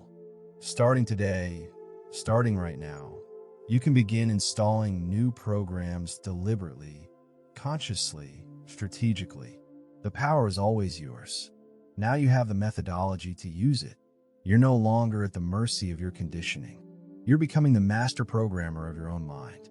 Welcome to Conscious Evolution. Welcome to your power. Chapter 5. The Practice Protocol. From Knowledge to Mastery. Everything you've learned until now is worthless if you don't practice it.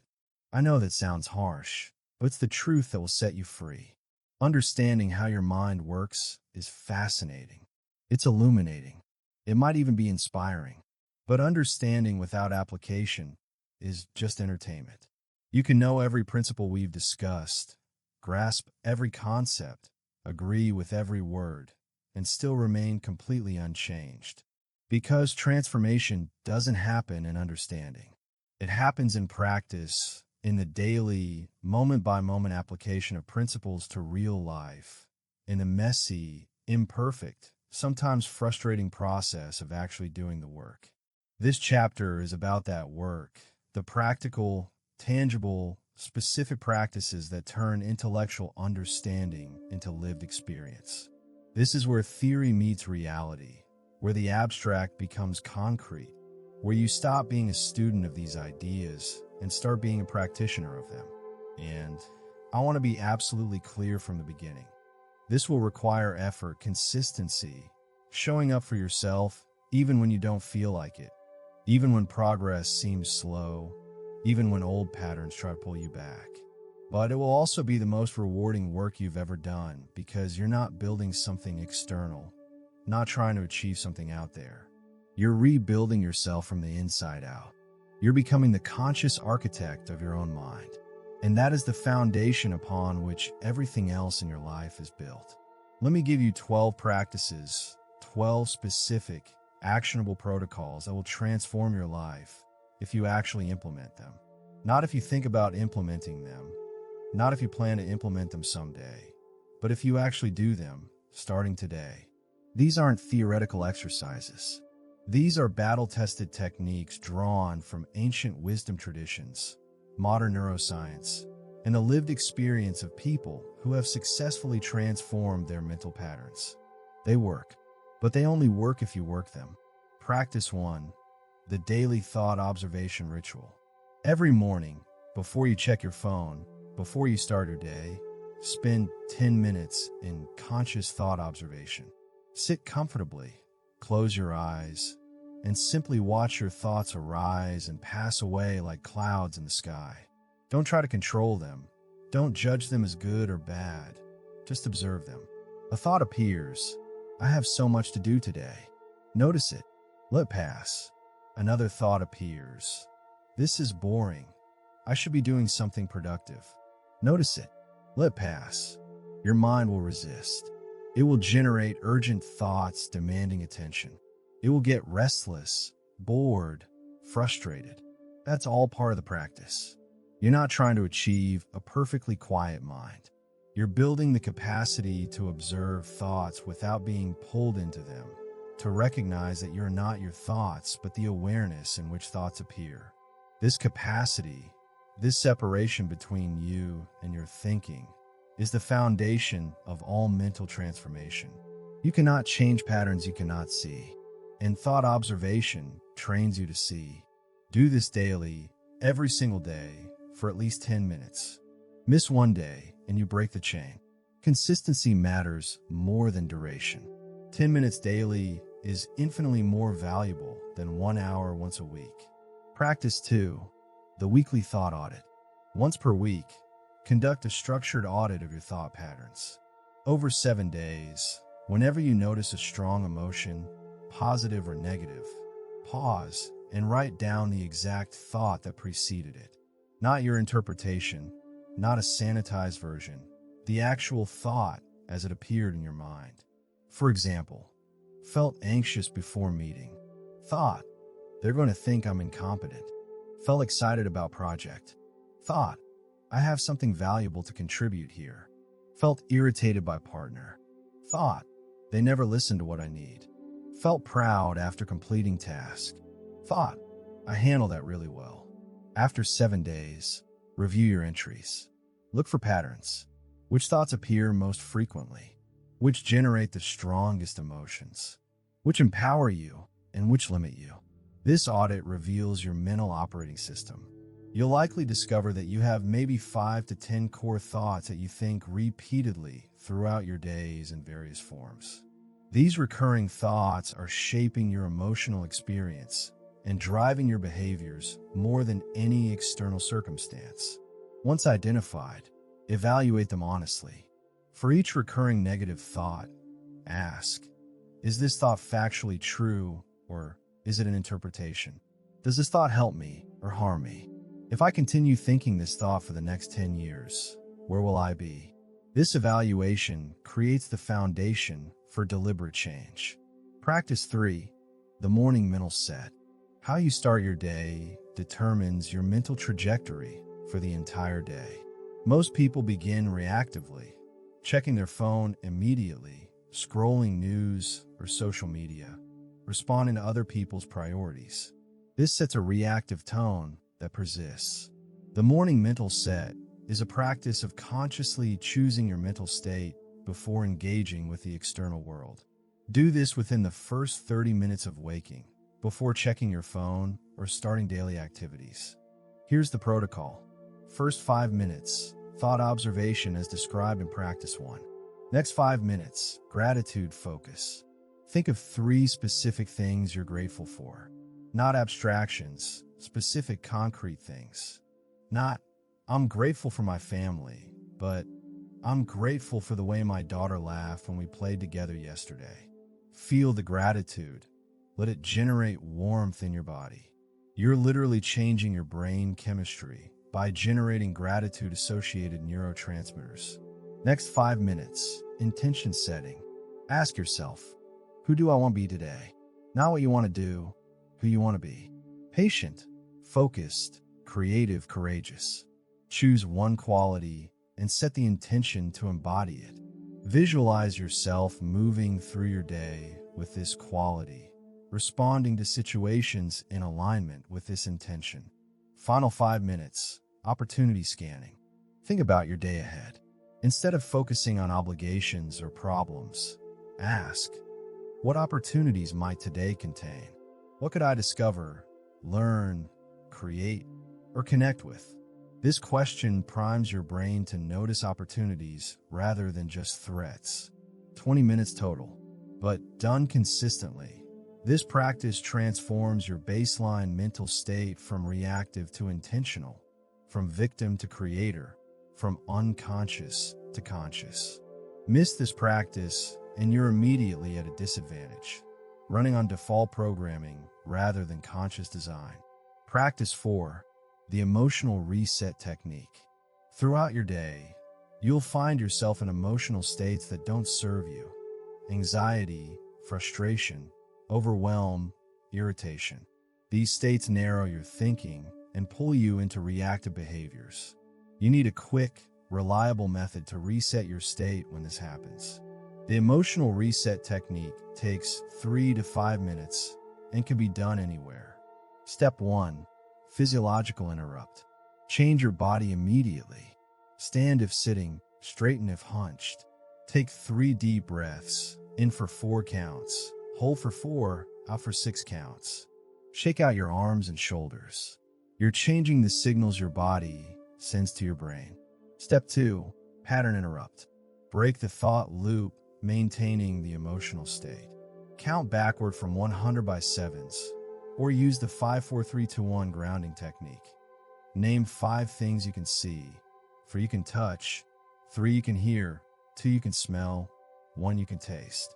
This shifts attention from mental story to present sensory experience. Step 3. Perspective shift. Ask a reframing question. What else could this mean? How might someone I respect see this situation? What's one thing I can focus on that's within my control? You don't need to force a positive interpretation. Just break fixation on one negative interpretation. Step 4. Intentional refocus. Choose where to direct your attention now. What's the most useful thing I can focus on right now? Maybe solving the problem. Maybe accepting what you can't control. Maybe shifting to something completely different until you're in a better state to address the original issue. Practice this reset the moment you notice yourself in an unproductive emotional state.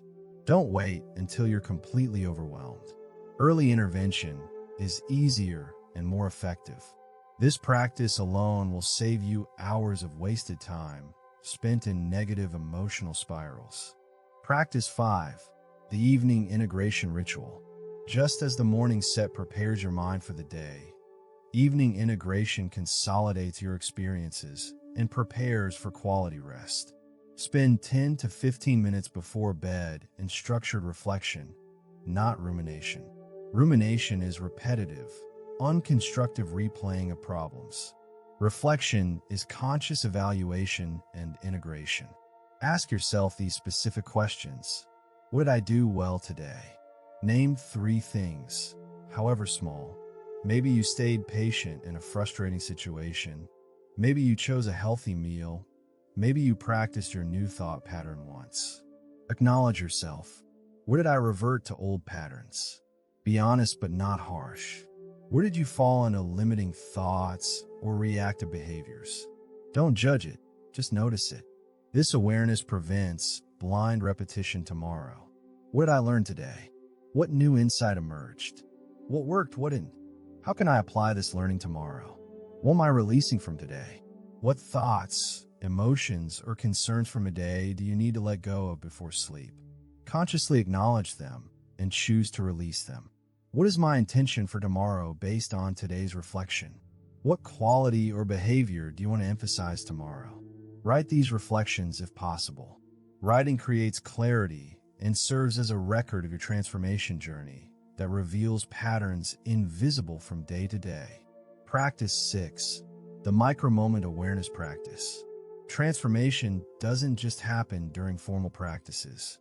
It happens in hundreds of micro-moments throughout your day where you could either run on autopilot or make a conscious choice.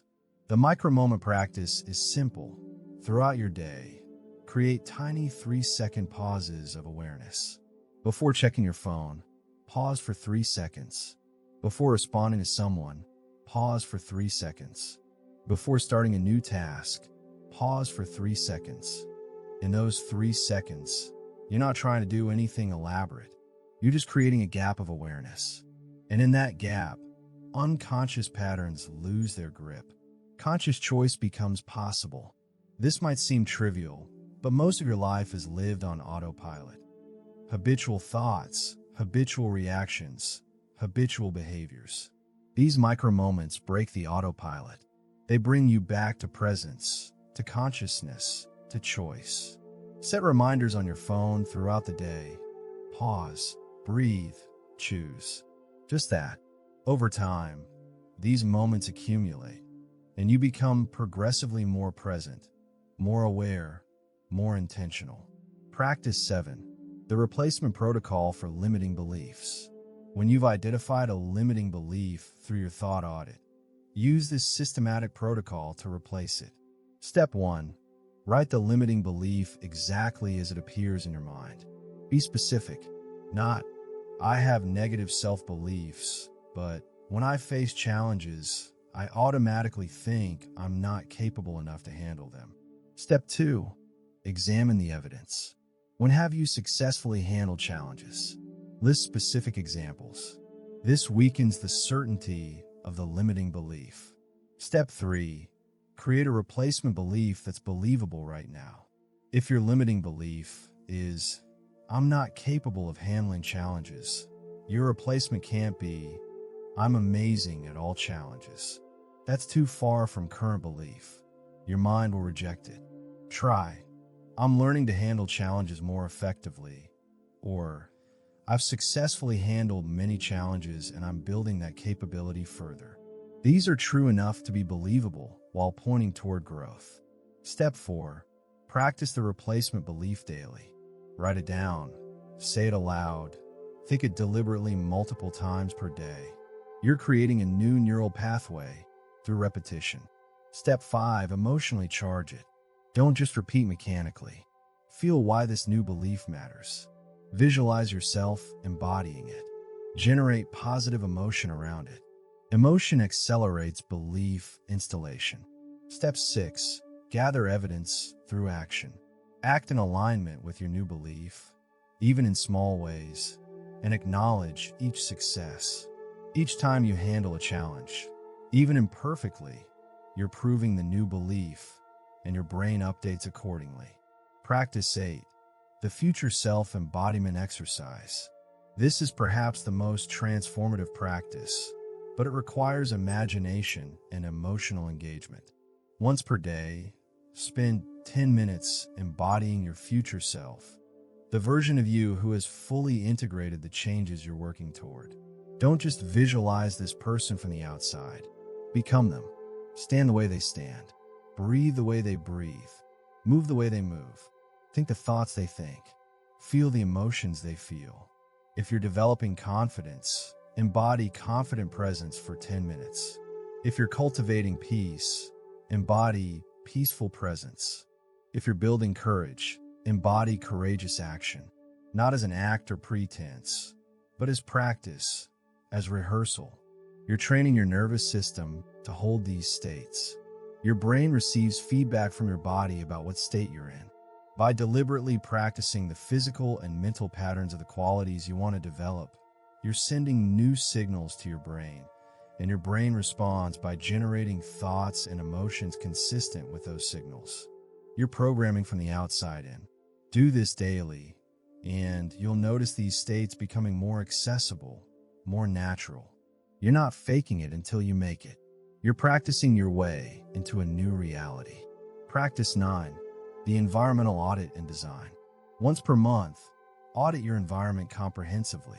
Who are you spending most of your time with? What media are you consuming? What physical spaces do you inhabit? What's on your walls, your screens, your feeds? All of this is programming you, constantly, unconsciously. For each element, ask, is this supporting the person I'm becoming or undermining it? Then redesign strategically.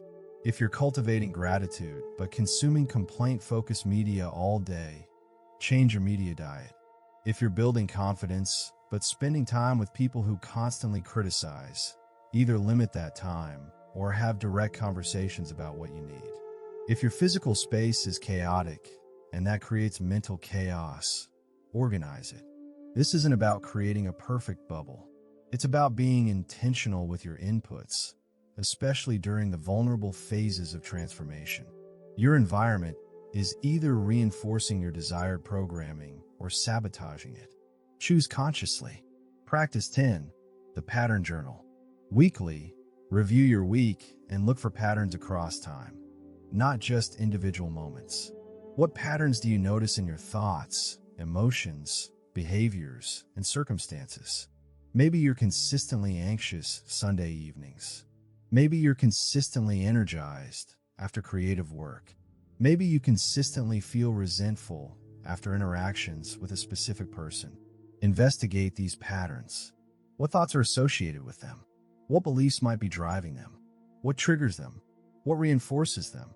Then ask, which patterns do I want to strengthen? Which do I want to weaken? What specific practices will support this? This meta-level awareness, seeing patterns across time rather than just in moments, is incredibly valuable because transformation isn't about perfecting individual moments. It's about shifting overall patterns. And you can only shift patterns you can see. Practice 11. The accountability structure. Here's an uncomfortable truth. Knowing what to do and actually doing it consistently are different things. You need external accountability. Choose one. A practice partner, someone also working on transformation who you check in with regularly, reporting on your practice and supporting each other. Or a tracking system, a simple chart where you check off each practice you complete each day, creating a visual record of your consistency. Or a consequence structure, committing that if you don't complete core practices for 3 consecutive days, you do something you'd rather not, like donating to a cause you oppose. Whatever structure you choose, make it external and specific. I'll try to practice more is not accountability. I will do 10 minutes of thought observation every morning before 9 a.m. and text my practice partner confirmation is accountability. The simple act of reporting to someone else dramatically increases follow-through. Practice 12. The integration question. Throughout all of these practices, ask yourself regularly, am I practicing or am I just understanding? Because here's what happens. You learn these practices, they make sense, you intend to implement them, and then you go about your life without actually doing them. You've added information to your mind, but created no transformation in your life. The integration question keeps you honest. What did I actually practice today? Not what did I think about practicing, not what I intended to practice, but what did I actually do? If the answer is nothing, that's data, not judgment. And tomorrow you can choose differently. Here's the implementation protocol. Don't try to start all 12 practices simultaneously. That's overwhelming and doomed to fail. Start with practice 1, thought observation, and practice 3, the morning mental set. Just these two for the first week. Get them solid. Once they feel established, add practice 4, the emotional reset, and practice 5, evening integration. Build gradually. Establish each practice before adding the next. Within a month, you'll have a comprehensive daily practice that's genuinely transforming your mental patterns. Within 3 months, these practices will feel natural, integrated into your life rather than additions to it. Within 6 months, you'll barely recognize your former mental state. But here's what requires absolute commitment. Do not break the chain. Once you've started a practice, do it every single day, no exceptions. The day you think you're too busy is precisely the day you need it most. The day you don't feel like it is exactly when the practice has the most power. Consistency creates neural pathways. Intermittent practice creates nothing but frustration. The hidden law of the mind operates through practice. Understanding how your thoughts create reality changes nothing until you actually practice choosing your thoughts consciously. Knowing that beliefs can be reprogrammed changes nothing until you actually practice new beliefs daily. Seeing that emotions follow thoughts changes nothing until you actually practice thought selection in emotional moments. Knowledge is potential. Practice is power. Everything you've learned in this audiobook becomes real, becomes yours, becomes transformative only through practice. Not someday, not when you're ready, not when circumstances are perfect. Now, today, this moment, you have the knowledge, you have the practices, you have the power. The only question remaining is, will you practice? Because transformation is not about knowing, it's about doing. Not once, but daily. Not perfectly, but persistently. Not when you feel like it, but especially when you don't. This is how masters are made, not through talent or luck, but through consistent practice of fundamental principles until those principles become instinctive, automatic who you are. Your transformation begins the moment you close this audiobook and open your practice. Not tomorrow, right now, with your very next thought, your very next choice, your very next moment of awareness. The hidden law of the mind is no longer hidden from you. Now, make it real through practice. Now, make it yours through consistency. Now, make it transformative through commitment. Your mind is waiting. Your practices are clear. Your future is calling. Begin now. Conclusion: the choice that rewrites everything. We've reached the end of this journey together, but this is not an ending.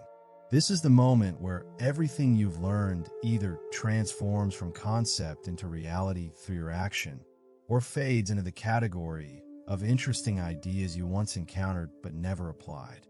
And the difference between these two outcomes will determine not just your next few weeks or months, but the entire trajectory of your life from this point forward. Let me take you back through the territory we've covered because the map we've created together is your guide forward. In the introduction, we uncovered the fundamental truth. Your life right now is a perfect reflection of your habitual thoughts. Not your wishes, not your hopes, your actual repeated thoughts. Everything you see when you look at your life was first created in thought before materializing in reality. This is a metaphor. This is the hidden law of the mind in operation. In Chapter 1, we explored how your mind is not a passive observer of reality, but an active generator of your experience. We discovered that your brain cannot distinguish between vividly imagined experiences and real ones, that your thoughts literally create chemicals and reshape your neural architecture, that you are not your thoughts, but the awareness in which thoughts appear. We learned that what you focus on expands, that attention is creative power, and that you have far more control over your experience than you've been taught to believe. In Chapter 2, we trace the architecture of belief, how thoughts become beliefs through repetition, emotional reinforcement, and identity integration. We saw how most of your current beliefs were installed in childhood by immature interpretation of limited data, and how these ancient programs are still running your adult life. But we also discovered that beliefs are not truths, just thoughts you've practiced extensively, and that you can deliberately install new beliefs through systematic practice of new thoughts. In Chapter 3, we unveiled the emotion-thought loop, the circular relationship where thoughts create emotions and emotions influence thoughts, creating spirals that move either upward or downward. We learned that emotions are not caused by events, but by interpretations of events, that you can interrupt negative emotional loops by changing thought patterns, and that you can create positive emotional loops intentionally through conscious thought selection. In Chapter 4, we enter the realm of reprogramming, discovering that your brain is plastic and programmable at any age. We broke down the systematic process: awareness and identification, interruption and disruption, replacement and reconditioning, environmental design, identity integration, and testing and refinement. We learned that you're not stuck with your current mental programming, that you can rewrite any pattern through understanding the mechanisms and applying consistent practice. In Chapter 5, we move from understanding to practice, from theory to application. We received 12 specific protocols designed to turn intellectual knowledge into lived transformation. And we confronted the fundamental truth: understanding without practice is worthless. Transformation happens not in learning, but in doing, not in knowing, but in applying, not in agreeing, but in practicing. Now here, at this pivotal moment, you face a choice. Not a one-time choice, but a choice you'll make thousands of times in the coming days, weeks, months. The choice between consciousness and unconsciousness, between deliberate creation and default reaction, between becoming the architect of your mind or remaining a tenant in structures built by others long ago. Let me paint two futures for you, both real, both possible, both determined entirely by the choices you make starting right now. In the first future, you finish this audiobook with genuine inspiration. You think, this is powerful. This makes sense. I'm going to start practicing this. You have every intention of implementing what you've learned. But then life happens. Work demands attention. Relationships need your energy. Unexpected challenges arise. Days pass. The practices that seemed so important feel like one more thing on an already overwhelming list. You tell yourself you'll start tomorrow, but tomorrow arrives with its own demands. Weeks pass. The insights begin to fade, becoming vague memories of something interesting you once heard. Months pass. You're back to full autopilot, running the same programs, thinking the same thoughts, getting the same results. Occasionally, you remember this audiobook. You think, I really should apply what I learned. But you don't. Years pass. You're still limited by the same beliefs, still caught in the same emotional loops, still unconscious of the power you possess. And here's what makes this future tragic. It's not that your life becomes terrible. It's that it stays the same patterns, the same limitations, the same unfulfilled potential. Year after year after year, you had the map to transformation. You understood the principles. You knew what to do, but you never did it. And knowing without doing changed nothing. Now let me show you the second future. In this one, you finish this audiobook and take action immediately. Not tomorrow, right now.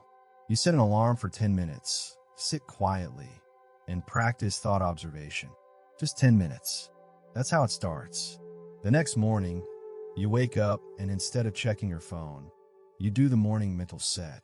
20 minutes. It feels awkward at first, but you do anyway.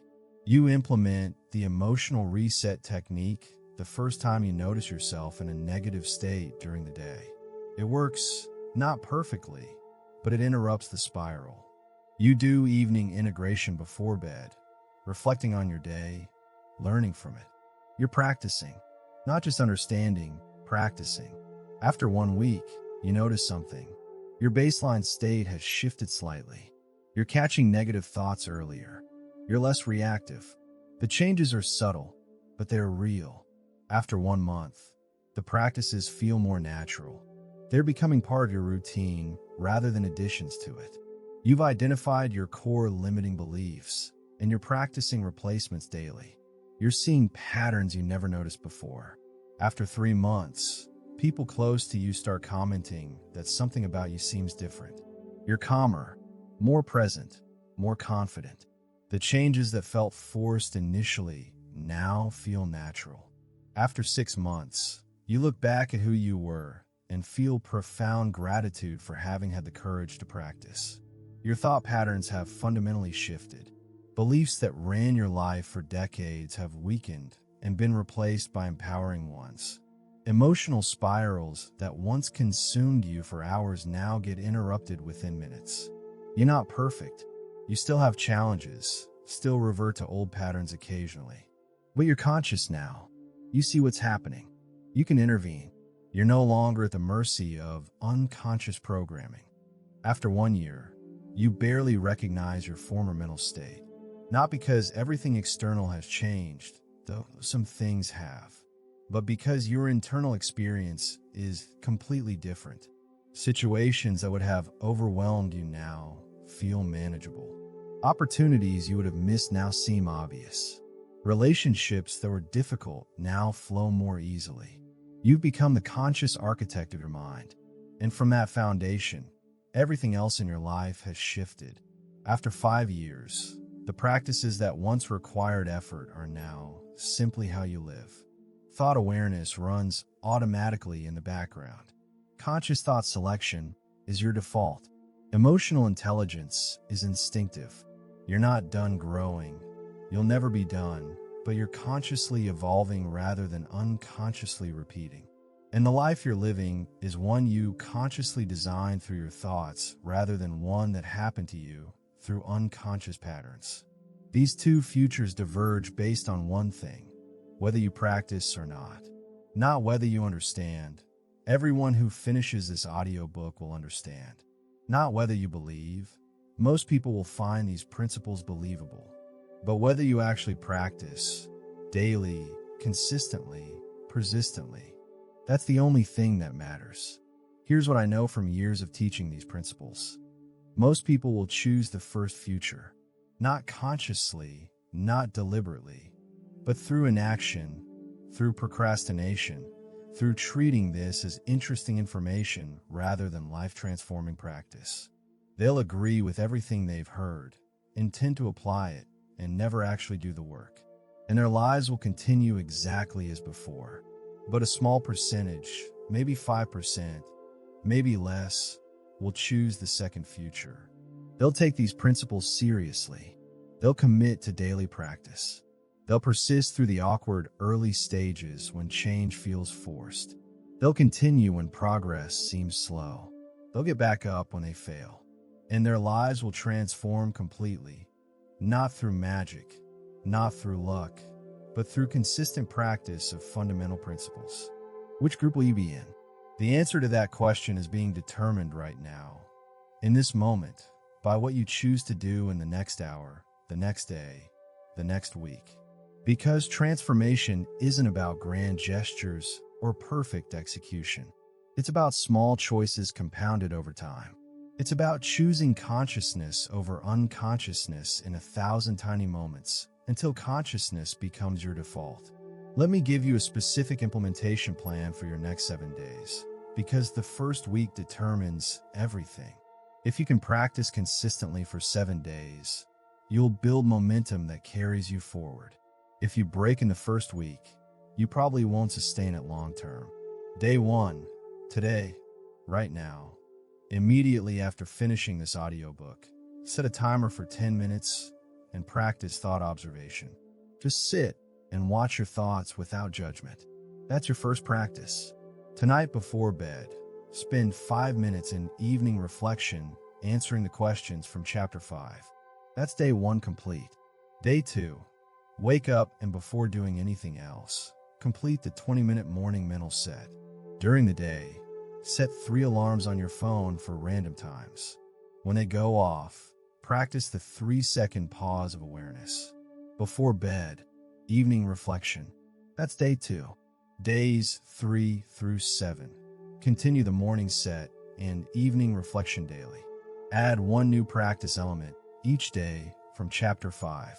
By day 7, you should have a solid routine of morning set, 3-second pauses throughout the day, emotional reset when needed, and evening reflection. If you complete all 7 days without breaking the chain, you've built real momentum. Week 2, add the thought audit. Throughout the week, track the thoughts preceding strong emotions. At the end of the week, review patterns and identify 1 limiting belief to begin working on with the replacement protocol. Week 3, add the future self embodiment exercise daily. Week 4, implement environmental audit and design. By the end of 4 weeks, you'll have a comprehensive practice that's genuinely transforming your mental patterns. But it all starts with day 1, with the next hour, with your very next choice. Now let me address the resistance you're probably feeling right now. Part of you is thinking, this sounds great, but I'm too busy. I don't have time for all these practices. Let me be direct. You have time for what you prioritize. You have time to scroll social media, watch shows, worry about things you can't control. You have time. The question is whether you'll choose to invest that time in transforming your mind or continue wasting it on unconscious patterns. Another part of you might be thinking, what if I try this and it doesn't work? But that's not the real question. The real question is, what if you don't try and you spend the rest of your life wondering what could have been? What if you stay exactly as you are, limited by the same beliefs, caught in the same patterns, living far below your potential, all because you were afraid to practice? And perhaps another part is thinking, I'll start next week when things calm down. But things will never calm down. Life is always happening. The perfect moment to begin doesn't exist. There's only now. Either you start practicing now, or you're choosing not to transform. It's that simple. Here's what I want you to understand. Everything in your life flows from your mind. Your relationships are shaped by your thoughts about yourself and others. Your career is determined by your beliefs about what's possible for you. Your emotional well-being is created by your habitual thought patterns. Your health is influenced by your mental state. Every single area of your life traces back to what's happening in your mind. So working on your mind isn't one more thing competing for your time. It's the foundational thing that makes everything else better. 20 minutes of morning mental practice will make you more effective, more present, more capable in every other area of your life. It's not time spent away from your life. It's time invested in improving every aspect of your life. You're standing at a threshold. Behind you is who you've been, the patterns you've run, the beliefs you've held, the unconscious life you've lived. Ahead of you is who you can become, the conscious creator, the deliberate architect, the master of your mind. The threshold between these two realities is practice. Cross it daily and you transform. Refuse to cross it and you remain the same. The hidden law of the mind is this. What you think repeatedly, you become inevitably. It's operating right now. It's been operating your entire life. The only difference is that now you know it exists. Now you understand how it works. Now you have the practices to use it consciously. The power has always been yours. The principles have always been operating. But now you're aware. Now you're equipped. Now you're ready. Your thoughts have been writing your story whether you knew it or not. But from this moment forward, you can write consciously, deliberately, masterfully. You can think thoughts that create the reality you actually want rather than recycling thoughts that perpetuate the reality you're trying to escape. This is not motivation. This is not inspiration. This is confrontation with truth. You will either take what you've learned here and practice it into reality, or you will let it fade into the category of interesting things you once heard. There is no middle ground. Knowledge without practice is worthless. Understanding without application changes nothing. You either do the work or you don't. You either transform or you stay the same. I cannot do this work for you. No one can. This is your mind, your thoughts, your life, your responsibility, your power. But I can tell you this. If you commit to daily practice, if you persist through the early awkwardness, if you continue when progress seems slow, if you get back up when you fail, you will transform. Not might will, because these principles are laws, not suggestions. They operate reliably, predictably, inevitably. Practice them consistently, and transformation is guaranteed. You're not broken. You never were. You were simply running programs you didn't choose. Now you know how to choose. Now you know how to reprogram. Now you know how to become the conscious creator of your own mind. The only question is, will you do it? Your next thought is waiting. Your next choice is approaching. Your next moment of awareness is available right now. Everything changes based on what you choose in these next moments, hours, days. Not someday, not eventually. Now, the hidden law of the mind has been revealed. You understand it. You have the practices. You possess the power. What you do with this knowledge in the next 7 days will determine the next 7 years of your life. That's not hyperbole. That's how transformation works. Small choices compounded over time create massive change. So choose now. Choose consciousness. Choose practice. Choose transformation. Not because it's easy, but because it's worth it. Not because you feel ready, but because you'll never feel ready. Not because circumstances are perfect, but because they never will be. Choose now because now is all you have, and now is enough. Your mind is the most powerful tool you'll ever possess. Master it, and you master your life. Leave it unconscious, and you remain at the mercy of random programming installed long ago by people and experiences that no longer serve you. The choice has always been yours, but now you know it's a choice. Now you can't claim ignorance. Now you're responsible. Welcome to consciousness. Welcome to your power. Welcome to the rest of your life. It begins now, with your next thought, with your next practice, with your next moment of awareness. The journey is yours. The transformation is waiting. Begin now. The hidden law of the mind is no longer hidden. Make it yours through practice. Make it real through consistency. Make it transformative through commitment. Your future self is waiting. The conscious creator, the deliberate architect, the master of your mind. That person exists as pure potential right now. They become real through your practice. They emerge through your commitment. They transform from possibility to reality through your daily choices. Go now. Practice now. Transform now. Your mind is waiting. Your life is waiting. Your destiny is waiting. And it all begins with one thought, consciously chosen, deliberately practiced, consistently repeated. That thought is yours to think right now. What will it be? Choose wisely. Choose consciously. Choose transformation. The rest of your life begins now.